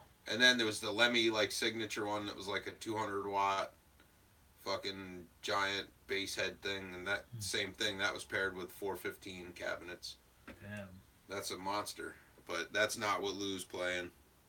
The heads that he had were more modern looking than a super bass and different than the Lemmy heads. So yeah, 800s wouldn't surprise me. Maybe that's why they have it like modded or something, and that's why it keeps blowing up. I don't know enough about that to really talk about it. Yeah, I'm not sure why it blows up routinely. It's sort of like right, like seems like maybe if it's blowing up like that, you need a new tech. or you need a louder amp because it sounds like that would probably be like I know like I didn't see any proper bass amps on that stage, but that doesn't mean anything. I mean, if he had something behind that rig, that certainly could be. But there was definitely a double stack behind him, and the heads were taking turns blowing up. Man, I already missed the 68 Super Bass Plexi. So, we have the Will Farts in the chat now. Will and his father own a music store that I do repair work for, and if you guys are interested in the things that they sell and the wares that they have, you can find them on Facebook. It's called King Tone Music in Saugerties, New York. yeah, I've been meaning to go there because when you pointed out. Yeah, they got a lot of fucking really tight vintage shit, and a lot of new guitars. Yeah, that you are always really have a lot of too, cool stuff that's from there. Yeah. Here, and you're like, this Yeah. is from here. Like that's Yeah, awesome. They're there's fixing up. tons of drums and really a lot of like really good quality shit packed And the into bass, a yeah. small footprint, but Right. yeah, man. So they and they So you guys had that in here for repair, the bass plexi. so the plexi was actually, it was out of an estate that they bought. It also came with a 50 watt high watt, which they still have for sale. Oh yeah, I think I remember when you had that here. I had it had at a my few house, things and then from I that. had it here for a minute. Did you have like before a it went silver back. face, couple silver face from that too, or black face? Yeah, there's some black faces, but they had a 100 watt super. I think it was a super bass, and then that high watt came from this guy's estate after he passed, and they were both disgusting. Yeah. And so my job was basically to just make sure that they were. Light out. I was like, what? Is it? No. My job was basically to clean them all up and service them to the point of proper function and make sure everything was good, and that's what we did. And I guess about 2 weeks ago they sold that Marshall. So Oh, that's cool. yeah, I really wish I had that Highlight though. I wouldn't mind taking that home. Someday, if I ever have, like, I don't know, I think that thing's at like 35 or $3,200 or something. Oh. Like, that's no bullshit, man. Like a legit Highlight, fucking. Yeah. Mm. Yeah, Matt, I'd love to see your space, man. Do it up. Well, I think the alarm is going to go off in like a minute or two. So, how are you feeling, Jay? I'm good. So I know. So our thing here is we've been trying to Hey, thanks, Will. be good about this. Oh, Will's here. Oh, Will Forrest, yeah. Right here. Yeah, I mean I've started using Jay as my exclusive tech as well. I just try to make sure shit is right and that, you know, Does a the great job. work that's done is Very fucking fair. reasonably priced. Yeah. And, you know, I mean, And he knows I'll There's- just come back and bother him until he doesn't Well, get it right now. you know. Just kidding. well, I mean, I think there's a lot of people that don't really understand, like, Yeah. the way that the life of a technician works. You know, they Yeah. think, like, you drop me off the amp and then, like, I just write you, like, this astronomical bill at the end and, Yeah. like, you know, If they could see all I had to do was, like, how turn the- some screws how or the whatever. donuts are made. You know, like, no, Yeah. it's not even that, dude. It's like, you know, I say this to people all the time, and I'll say it to the channel The because sausage, I think it pertains. You know, it's like, you know, as people, like, if you went to the doctor because, like, let's say your fucking ass hurt or something, right? You'd like he'd look at your asshole and go, okay, that'll be, you know, $5,000. You go, oh well, that's reasonable. Now my asshole doesn't hurt. You know, your car breaks down. Mechanic says, oh, that's gonna be $7,000. You need a new transmission. I'm like, oh fuck, well I better get that transmission. If you bring me your amp and I give you a bill for $150, you're like, holy shit, I can't believe it's that fucking expensive. Like, I was saying to somebody the other day, there should be like a little winged fairy with like a fucking tack hammer that every time somebody says something like that, just comes down and hits you right in the top of the fucking head. Yeah. Because what you're talking about there is like, through your entire life, there are people who are literally fucking your eyes out at every turn for services that, like, you don't think twice about. And then, like, somebody who's trying to make, like, a meager living, you're nickel and dime to fucking death. You know, it's like, Well, I mean, I can't understand it, man. I guess it's because most people have never existed in that. but you also have guys or clients or people that aren't like that too, right? Oh, I have a lot of clients that aren't like Yeah, that, so maybe but you can cut out the people that do that, man. See if Nah. somebody does that to you, just tell them, you know. I try to take it in stride, and you know, It's I the remember 80-20 rule again, man. Like 20% of those clients are giving you 80% of the headache. Will's laughing, but Will, we've had this conversation a whole bunch of times, man. You know what I'm on about. But yeah, it's like, God, like, people don't fucking get it, man. You know? It's a pricey poop shit. Uh-oh. That face, if I Time hired to wake that, up. if I hired that tack hammer fairy for $20 an hour, I'd only be making like maybe $10 an hour myself then. The fairy's making almost as much as I am, and he doesn't even have to play with high voltage. Well, they. I'm not gonna assume the fairy's gender, but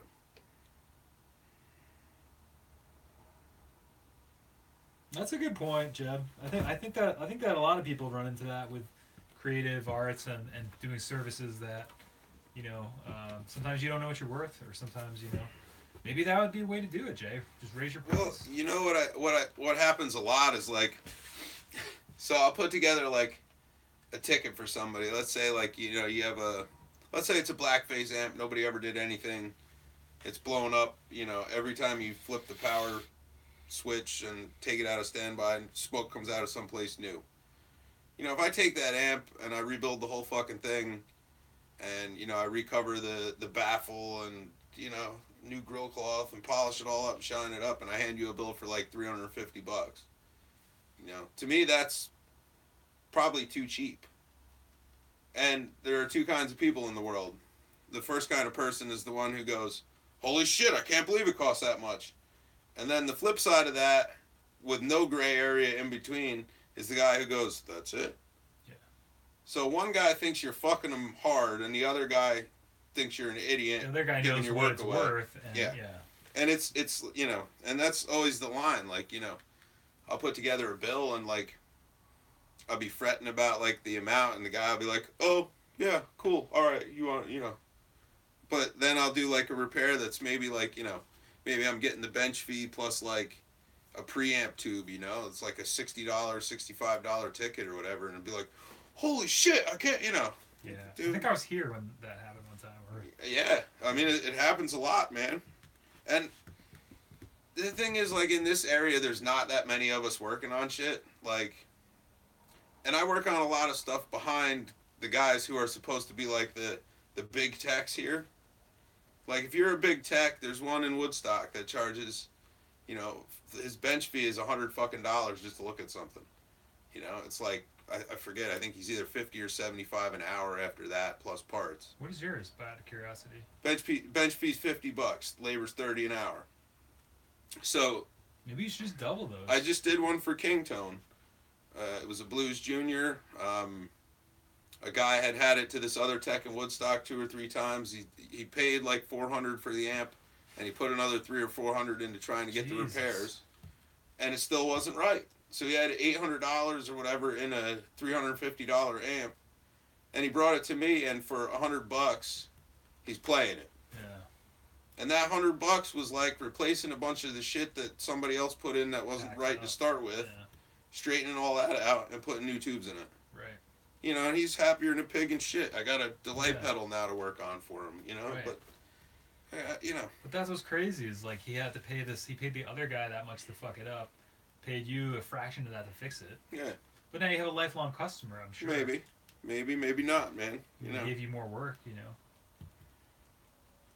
But, Travis said, I've experienced the same thing in my engineering career. Eventually, I decided to draw a line in the sand and raise my rates. Now I get dudes telling me I'm affordable. Whatever, go figure.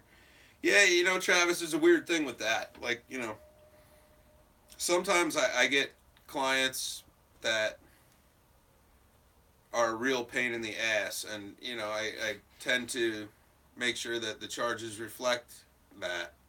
But the odd part is that those people end up being the ones who don't complain about the bill in the end. So either it's because they know they're a pain in the ass, or they're used to going to techs in the city who are charging like twice or 3 times as much as I am for, you know, less of a job. So yeah, I don't know. I think you should just double your rates. Fuck it. Well, for some of it I Then can't. you'll weed some of the people out that are causing you the headache. Yeah, but for things where I'm working with retail. And technically you might have to work half as long because you'll be doubling your rate. But for places where I'm working retail, I can't do that because that's a there, different there story. still has to be meat on the bone, and you know, I do a fair amount when it comes to retail clients. So, but I feel like what you're saying is if there's these other guys in the area who are charging $100 plus 75 and they're fucking shit up and not doing a good job. Yeah. To me, what that sounds like is you could charge the same thing because that they're going to take it to that guy, he's going to fuck it up. They're going to take it to you, you're going to fix it. So not only are you now charging half of what this guy is charging, but you're actually doing a good job. Well, and that's your competition. You might as well at least be meeting that guy at the same price. I also do things here that nobody else does. Nobody else is offering. Like the tone chase thing, like those guys don't know how you sculpt tone to where, you know, what the customer spec is. Yeah. I've spent endless days doing that shit. You know? I mean, if you come to me and you tell me that, like, you know, oh, the low end's a little pillowy in my deluxe and it'd be nice if, you know, whatever, it didn't sag as much on the attack, like, you know, I can do those things. It'll take me 15 minutes. Yeah. You know? That's how the tone chase for me has always worked. I'm trying to figure out the electrical distinction for what you're telling me in, you know, various adjectives. But, yeah, man. So anyway, enough of that fucking rant. Oh, yeah, I never, like, knew that side of it, though. It's interesting to me, Jay. I think you should raise your rates. Charge an idiot tax. Well, that's what I'm talking about, yeah. Sometimes you... Double your prices and call it artisanal. Call it artisan. I think you should raise your rates, man. I mean, obviously you got, you know, certain clients or retail clients or whatever, but in terms of some of these other people, it's like, just tell them, hey, listen, especially if you're getting stuff from other people that are the top people in the area and they're not doing a good job. Yeah, well, John says, I bet you guys who are doing mixes can get very frustrated. How many revisions, etc., before you draw a line in the sand? They're coming to you for your interpretation. It's got to be hard. That's You a know, good point, John. Travis. Sorry. That's okay. John, when it comes to that kind of stuff, I think it really, for me, the number of revisions and stuff I'm willing to do depends a lot on the client, and it depends a lot on the song. If I have somebody that's, constantly breathing down my neck about, tiny little subtleties, then I'm probably going to cut the available revisions off pretty quick. But if it's a song I like and the client's chill and like what we're talking about, like is actually, creative flow, like, hey man, it'd be sweet if that snare drum sounded like it was recorded inside like, the spare tire of a 63 Mercury on the planet fucking Pluto, like I want it to ring like a fucking rubber bell, like, that kind of shit is intriguing to me. So I would do infinite revisions to try to achieve that. Yeah. But if it's like, yo, like on the slide guitar part where like I slide into that C, it'd be really cool if like that subtle like open high E underneath that I hit accidentally was slightly quieter. Yeah. Like, fuck you, dude. Fuck you. That's not happening. If you want it that way, play it that way. I'll rise the poo out of that makes that my hourly rate. Sunglass emoji. I love it, Travis. Yeah. Yo, DBOs, that sounds awesome. Do you have a name for that place? He's talking about guys that... In Toronto, right? Yeah, I met guys... Oh, Quebec City. People from Quebec City who set up Quebec a huge City's studio old awesome. factory. I love it up there. DBO, are they looking for a service tech or what? Quebec City is like one of the only places I feel like you can go to where it feels like it's Europe on this continent. Well, if I wanted that Planet Pluto sound, I would honestly probably send that snare drum out through like a 12-inch speaker, low passed, put it over a low-tuned old floor tom with no bottom head on it, and I think I would send the return of that probably through the spring reverb down at the bottom and then out to the SPX, and then see what else it needed beyond there. It's a trick question though, because Pluto's not a planet anymore. Well, it is, and then it isn't, and then it is again. So I'm going with the fact that it is. You actually had an answer, dude. I think about shit like that all the time. Like, what is the most outlandish and extreme fucking thing I could do to something? Like, I would be more than happy for you to send me like a drum track and have me replace the kick with like a gated white noise burst. Like, I love shit like that. Just fucking with things and fucking it up. Yeah. But, We should definitely check that out. That'd be fun. That'd be a fun trip. I'm into that Uranus tone. Travis, that Uranus tone, maybe you should talk to Will Farts about that. The fart jokes are coming out. Yeah, here they are. Yeah, JMA it would, right? I mean, like, you imagine, like if you put, like, a ping-ponging planet inside of a bell that was made out of the tire rubber that Michelin used in, like, the 60s. You know, it'd be a little, like, stretchy, and the resonance would be kind of odd, and, yeah, I mean, this is a thing. We could really get into some experiments here. But, So if you're looking to do those kind of experiments, what Jay's saying...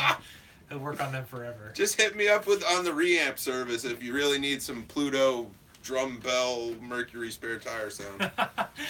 He'll do infinite revisions if that's what you guys are trying to get. I'll literally take a tire and drill fucking Outside, holes in he's it. got the tires outside. There's tires and wheels downstairs too. I'll let the air out. I'll hole saw holes in it, and we'll see what happens when you put a speaker at one side and a 57 at the other.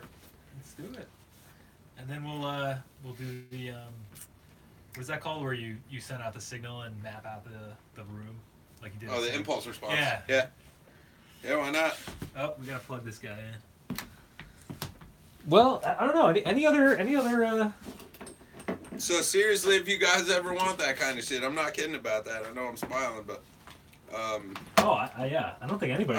I would totally fucking do that. So get at me. I can't Jay do I can't do all of it for free, but we'll do some experiments. If you're looking to do that, though, Jay is definitely the person to talk to about doing it. I have the rims and tires and pole saw. I also have tons of drums. Travis, I got some farting. Hey-oh. Oh! Oh, man. Ratty impulse responses, too, if you guys are ever interested in that kind of stuff. Maybe we could do a stream where we just go through those. Yeah, there's a bunch of crazy ones. Yeah, because I didn't know anything. I knew that plugin existed, the Space Designer or whatever in Logic. Yeah, yeah. But like I never knew what it was for. And then Jay, I was talking to Jay one of the times I first met you, and we were talking. I think and you're explaining to me. I was like, oh, so that's what that plugin's for, huh? Like, Well, I mean, that's part of what it's for. Right. It's part of what it does. it's like just that's. There are freeware there's some ones shit that that's you just can get, completely over my head like that though. And I'm Waves has one, too. It's a Oh, really? convolution reverb. It's the same kind of thing. Huh. That's really cool. But your Mac has the impulse response utility in it. Oh, really? Yeah, that's Just like an an Apple application or That's an something? Apple application in the Whoa, computer. okay. So yeah, What is that called? Does Impulse response? impulse. Yeah, it's impulse response utility. Oh, that's really. I made a you have to use Finder Shortcut. to find it in here, but I made a shortcut. So it's Apple impulse response utility, Wow, that's really cool. and this is and I'll then have to you do a can video or a stream on just this. It'd be fun. This is whatever the last impulse I made was. That sounds cool. Is that for Jeb's song? Nah, this is this is just an audition. You hear the tail on that though? Yeah. That's cool. Hey. Hey.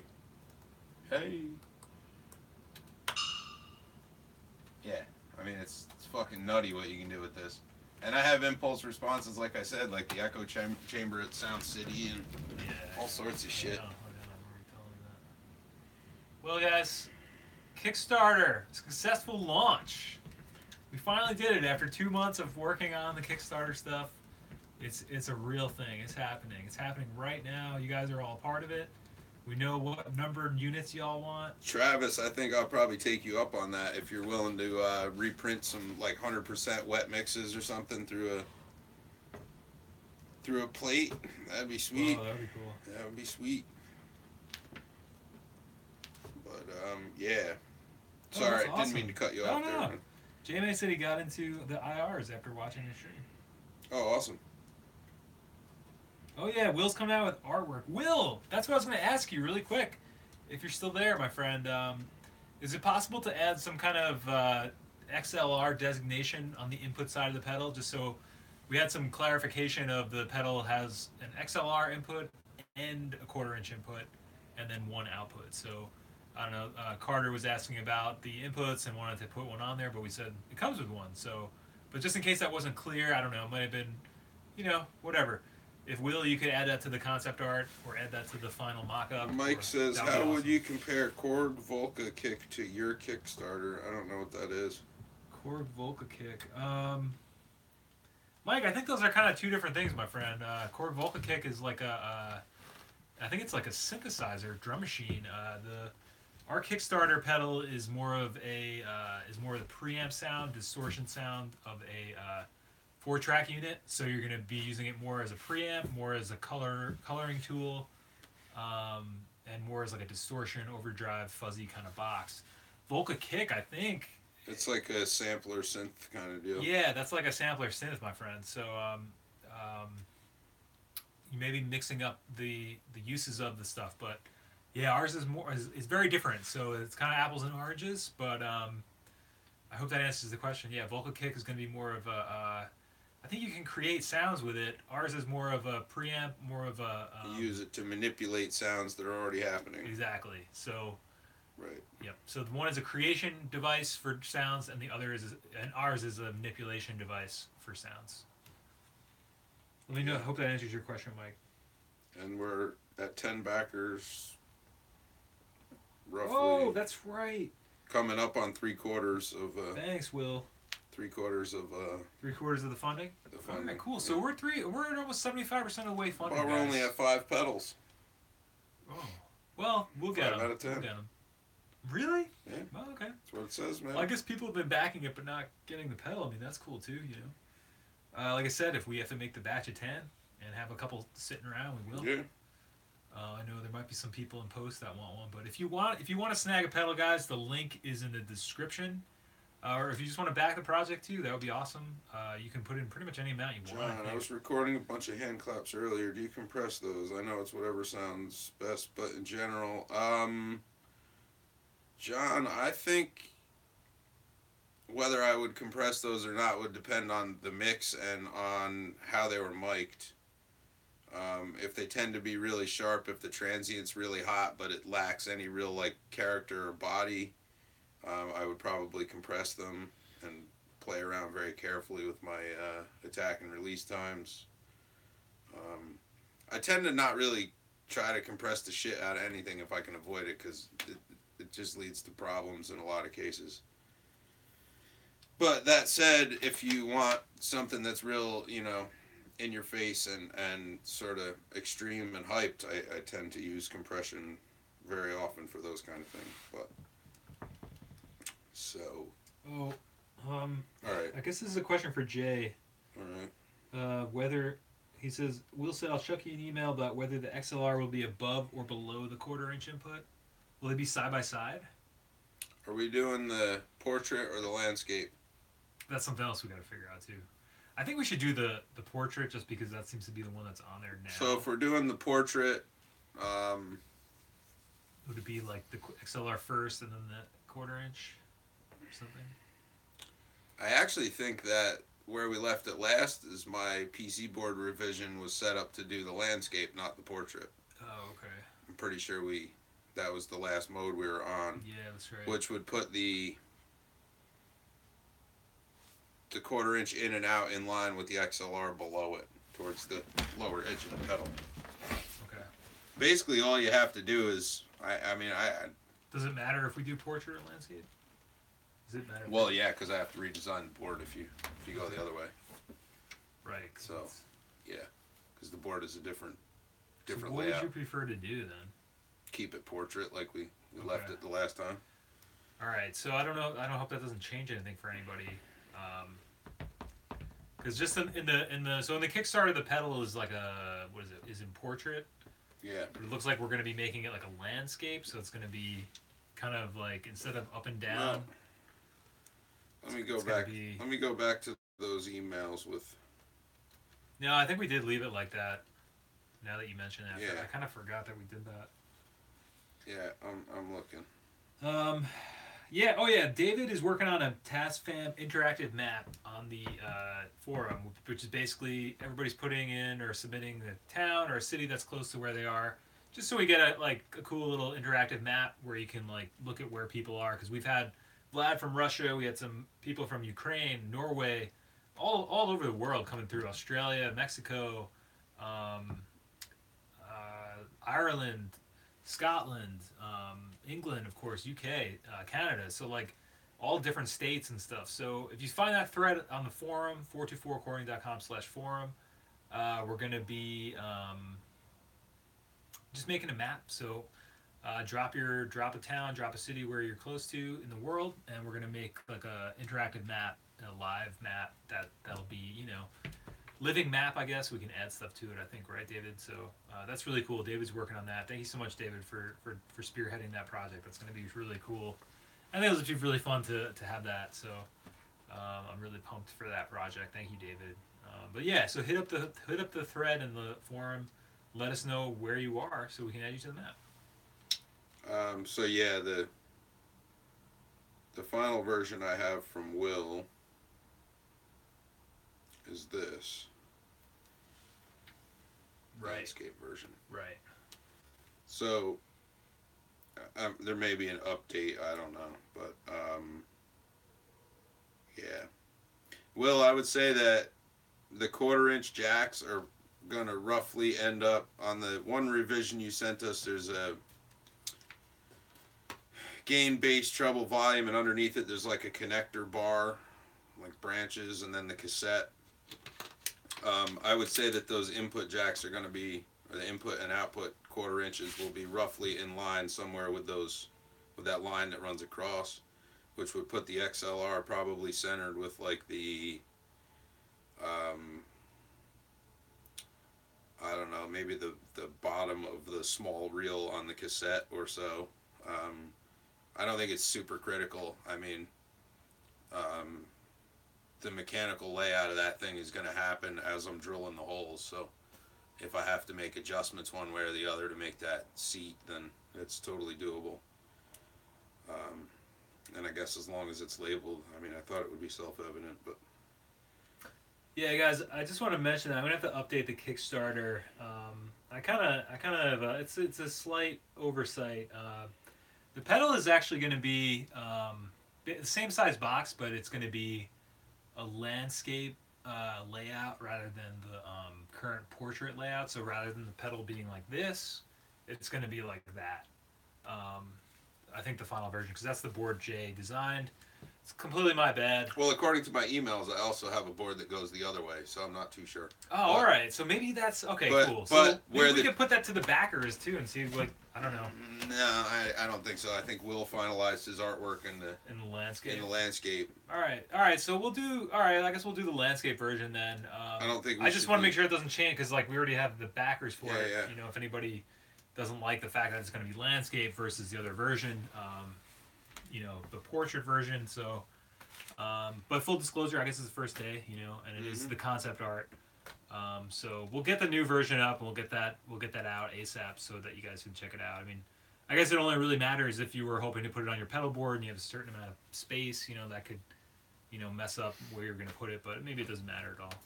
What do you think your next TascFamp project will be? Two Rares Coupe, right? Yes. So Coupe, I have a second project behind this. It's not a Task Fuzz. It's yeah, I can't really tell you what it is yet. It's a 2-channel thing though. And it's the polar opposite of what we're working on right now. So. Yo, Will said he just got a TascFamp 38. 8-track reel-to-reel. Do something you want to do. Coop, I have boards for a harmonic percolator clone that I designed and laid out though. If you want to play around with DIY, I'll send you one. I never finished one, so I've tested the board, but I never housed it. It's called the Steve Areno because Steve Albini really likes them. But Wait, I had a question here I saw. I really lost it.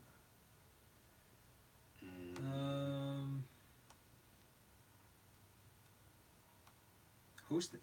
David, did you guys host? Oh, hey Mike, what's your hosting?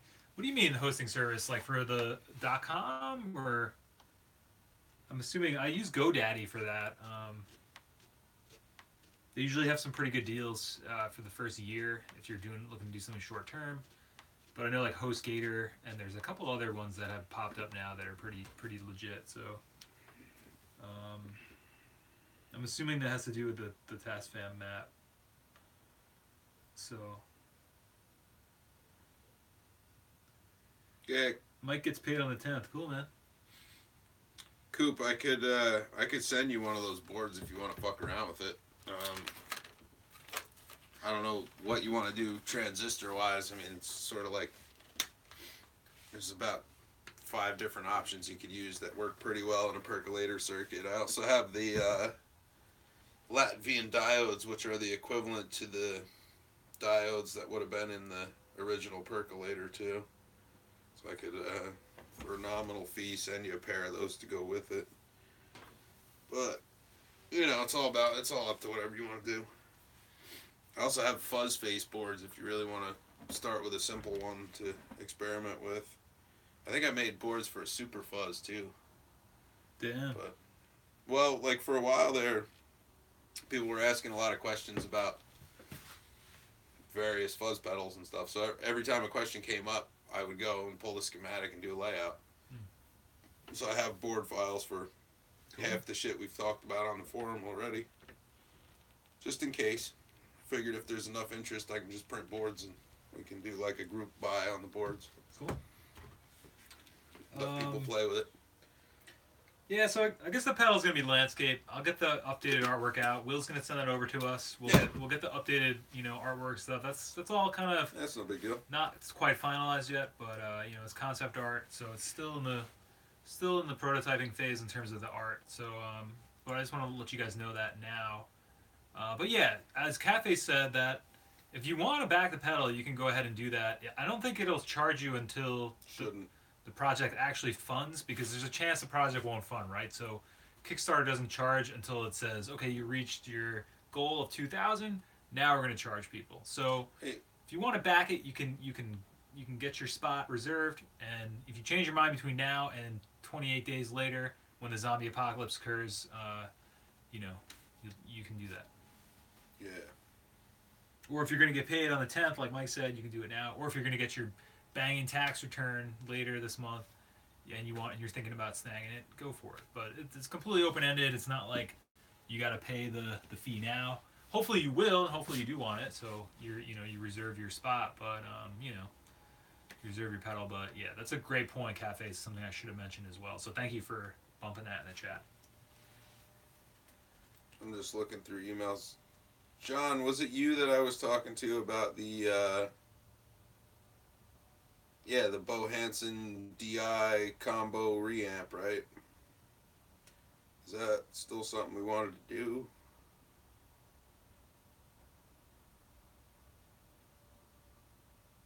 Yeah, it was you. Yeah, isn't there a couple other TascFamp projects in the pipeline too? TascFamp projects? I got all kinds of shit in the pipeline. There's some stuff, there's some stuff. So keep it on the down low. So John, yeah, that's still on my list of things too. Yeah, I hadn't forgotten. I just forgot who it was going to, but yeah, I'm excited about the TascFamp. I'm also excited about the thing that I'm working on behind that, which brings us into inductor EQ territory and stuff, which is kind of neat for the size and format, I think. But we'll talk about that later. Yo, yeah, David, I do have cPanel, so I don't know if you'll have to write the whole JavaScript for a full web page. I mean, I could always... Oh, you use cPanel also? Yeah. So I can... if you send me the code, I can and it's something that's... like I know enough, I think, CSS and HTML, and I'm actually learning JavaScript now in my spare time, so I should be able to update it. I guess I think what you're asking is like, can I just like take that JavaScript code and put it into the website, and I can just make a page that's like, 44recording.com/TascFamWorldMap, and then put the JavaScript, put the page in there. So I do use cPanel though, and I'm on GoDaddy, so that's the service. Yeah. I think it has like unlimited space, so. I fucking hate GoDaddy. They're a bunch of dicks. Really? What happened? Yeah, it's an annoying pain in the fucking ass to work with. I think that there's cheaper places too. I use Ace Host. I kind of used it. I don't know. I forget why. I think I have a coupon code or something. Yeah. There's HostGator. That's supposed to be really good. Yeah, but those are all like the giant ones. Yeah, I mean, Ace Host is like a little like mom and pop server. I'm a vanilla. I'm a straight up vanilla guy. So I roll. But yeah, there's a lot of different ones, and there's some other new ones too out there that I wanted to get. There's even like cloud servers and stuff you can do now. I don't know. Really? I'm still learning about it. Yeah, there's one that like I think it's droplets or something, and they do a lot of stuff with discourse, because I was looking into upgrading the forum. At some point, it's going to be a thing. And like obviously, if we can switch it over, that's something I got to talk to you about too, David. But we can talk about that in the future or sooner than later. But we'll get one thing at a time. But yeah, so I don't know. For hosting services, I'm a GoDaddy fanboy. Like I said, they always have like a good coupon deal to get you in there, and then I don't know. It's just at this point, it's easier just to keep going along with it. Hey, so I mentioned to Mike before that a guy on one of the groups that I'm part of on Facebook recently, just like either last night or today, crashed on the way to tour and almost died. lost a bunch of gear and shit. So I'm gonna, if anybody's interested, it's a superfluous gear posting group thread. If any of you are parts of that, but I'm gonna post a link to the guy's Bandcamp. He's like trying to recover in bits and pieces so that he can get his rig back together to finish out this tour. But he's like touring on borrowed backline right now. So, being somebody who crashed on tour and like almost killed a bunch of people myself, I really kind of feel for their situation. That's and crazy. so I'm gonna put this link up right now if anybody feels like checking out their tunes. I haven't really gotten to dig into it too deep, but you know, it's always good to try to help out somebody in need too. So if you're interested, throw them a couple bucks or something. Here's the link. It didn't. Oh, there it goes. Nice. The wrench finally paid off. He's using his wrench. Use my fucking wrench. So yeah. Vlad too. Speaking of other Bandcamps and stuff, a Russian friend put out some new synth pop too. If you guys want to check that out, Matt bumped the link in the chat too. I'm gonna check that out. Very, very cool guy, Vlad. So I hope he's out there doing what he wants to do. Coop said Jay Mascis was in a tour bus crash a while back. Apparently, Jay Mascis in a tour bus crash. Yeah, I guess we crashed. Wait, did we? We crashed. I guess we crashed. Yeah, I was looking at Lou and I said, I guess we crashed.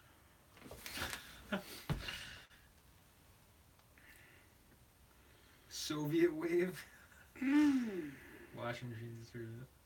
Whoa, there was a shooting at YouTube headquarters today. What?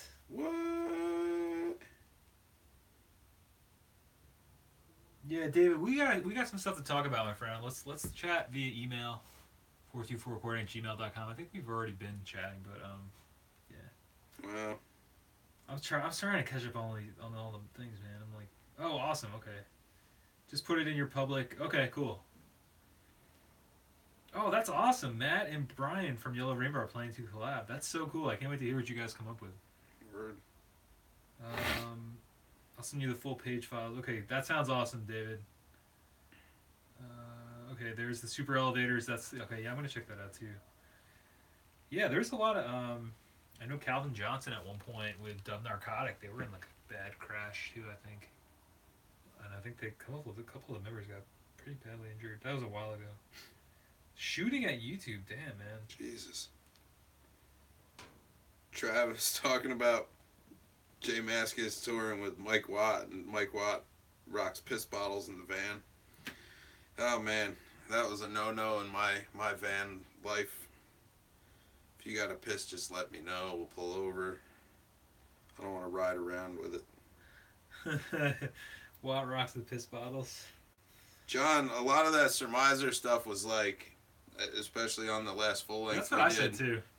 Yeah, there's a couple songs on there where like I was trying to play around with like the similar chord structures to what I've seen Jay Mascis do.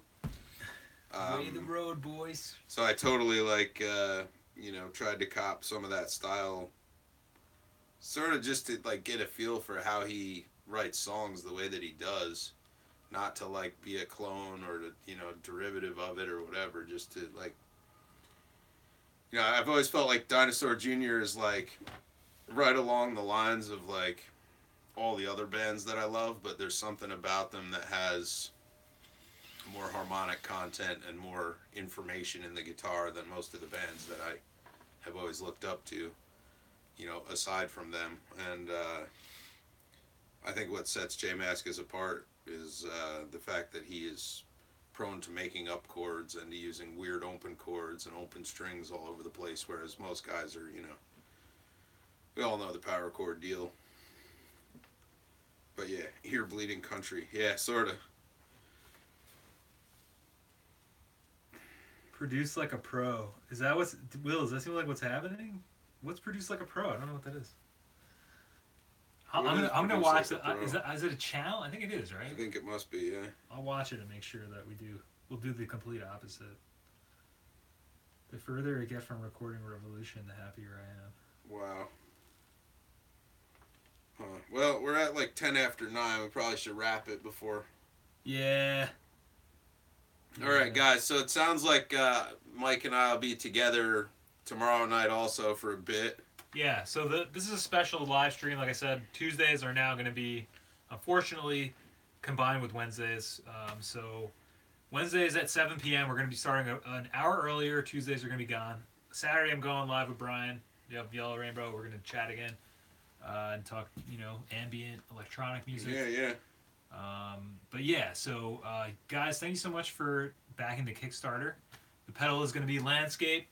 Once we get the new concept art together, we'll put it up there. Thank you so much, guys, for coming to the launch party. Because Matt said in New Orleans you have to piss in a bottle, nowhere to piss for free in the French Quarter. I actually took a piss against the side of the church in Pirate Square one night on that, or in Jackson Square on that. I think it's Pirate Alley is the little bullshit street there. But there's like one dark corner. Been there, did that. I also took a piss in the bushes back by Touchdown Jesus at like 4 o'clock in the morning there. But that's a whole other thing. The world is your bathroom, Skiz. Don't worry about it. Yeah, I mean, you gotta go. You gotta go. Let's make it happen, Captain. But yeah, I guess that about covers it for the launch party. This was pretty awesome. It's been a while since I've been to a party, so this has been fun. Probably the smallest party ever is 2 people. It's pretty awesome. We had our pizza over there. Let me get the box for posterity to show you guys. Be careful, there's mad shit in there. Yeah, I'll keep it shut.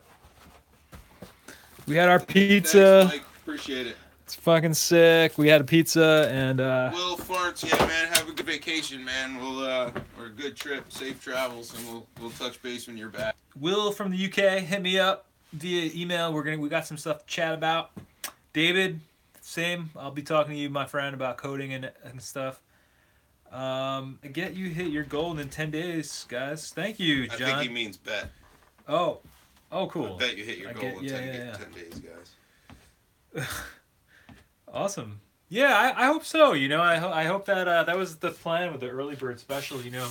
Get people to get on there and fund at least the 10 so that we can do the 10. Matt knows what's up with that pissing by Touchdown Jesus. That's so funny. Yeah, it was funny too. I saw I got the idea because in broad daylight there was like this old black dude walking around he had like the most amazing suit I've ever seen. It was like the stereotypical pimp suit. It was like a crushed like crimson velvet kind of thing. And he's just walking along and all of a sudden he stops and he's leaning on his cane and he just like flips his meat out and he's like taking a piss right back there. It was daytime. There's like people walking around him and shit. Oh my God. And like no cops were there somehow. Like there's always cops down there. Yeah. But they missed it. I was like, ah. So like Who knows what's up? 2 nights later, it's late as fuck and we're walking around and like, why not? Work for him, work for me. I wouldn't try it twice. But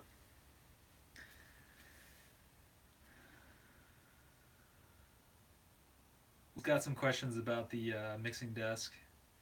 Yo, thank you, Travis. Thanks for coming by, Travis. Always good to see you.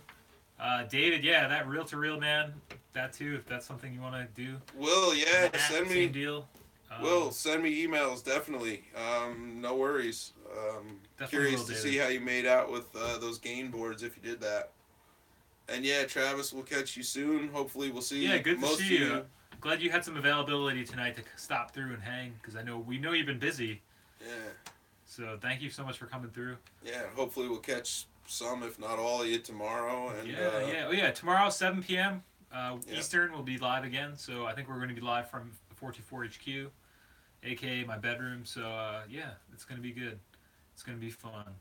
And we'll see where the Kickstarter's at too. It'll be cool. Maybe we should have just done a 24-hour. Jesus. We could have just done a 24-hour Kickstarter maybe, but now we got 28 days to go. So 28 days later, hopefully that's awesome, David. Yeah. the rage virus hasn't spread too badly. Let's see. Oh man, gonna get into the piss boy stories. All right. All right. So yeah, Will hit me up on email. The rest of y'all, Save your piss boy stories for tomorrow. we'll hopefully catch you all tomorrow and Kickstarter, link in the description. Do something you want to do tomorrow or tonight or whatever it is, wherever you are. And, friend speed, my gods, and as always, don't forget to subscribe to my YouTube channel, you nerd. Email him, Mike424recording@gmail.com. God damn it. Why am I They messing it know, up they tonight? know. Or email me. Yeah, it's all in the Kickstarter too. I put all our contact information. So. Oh yeah, I did notice that. Yeah, I feel official. Yeah, it's official, right. boys. Good night, fam. Don't save those piss jugs too long. Oh God. Peace. It's piss jug season, boys. Oh, I can't do it.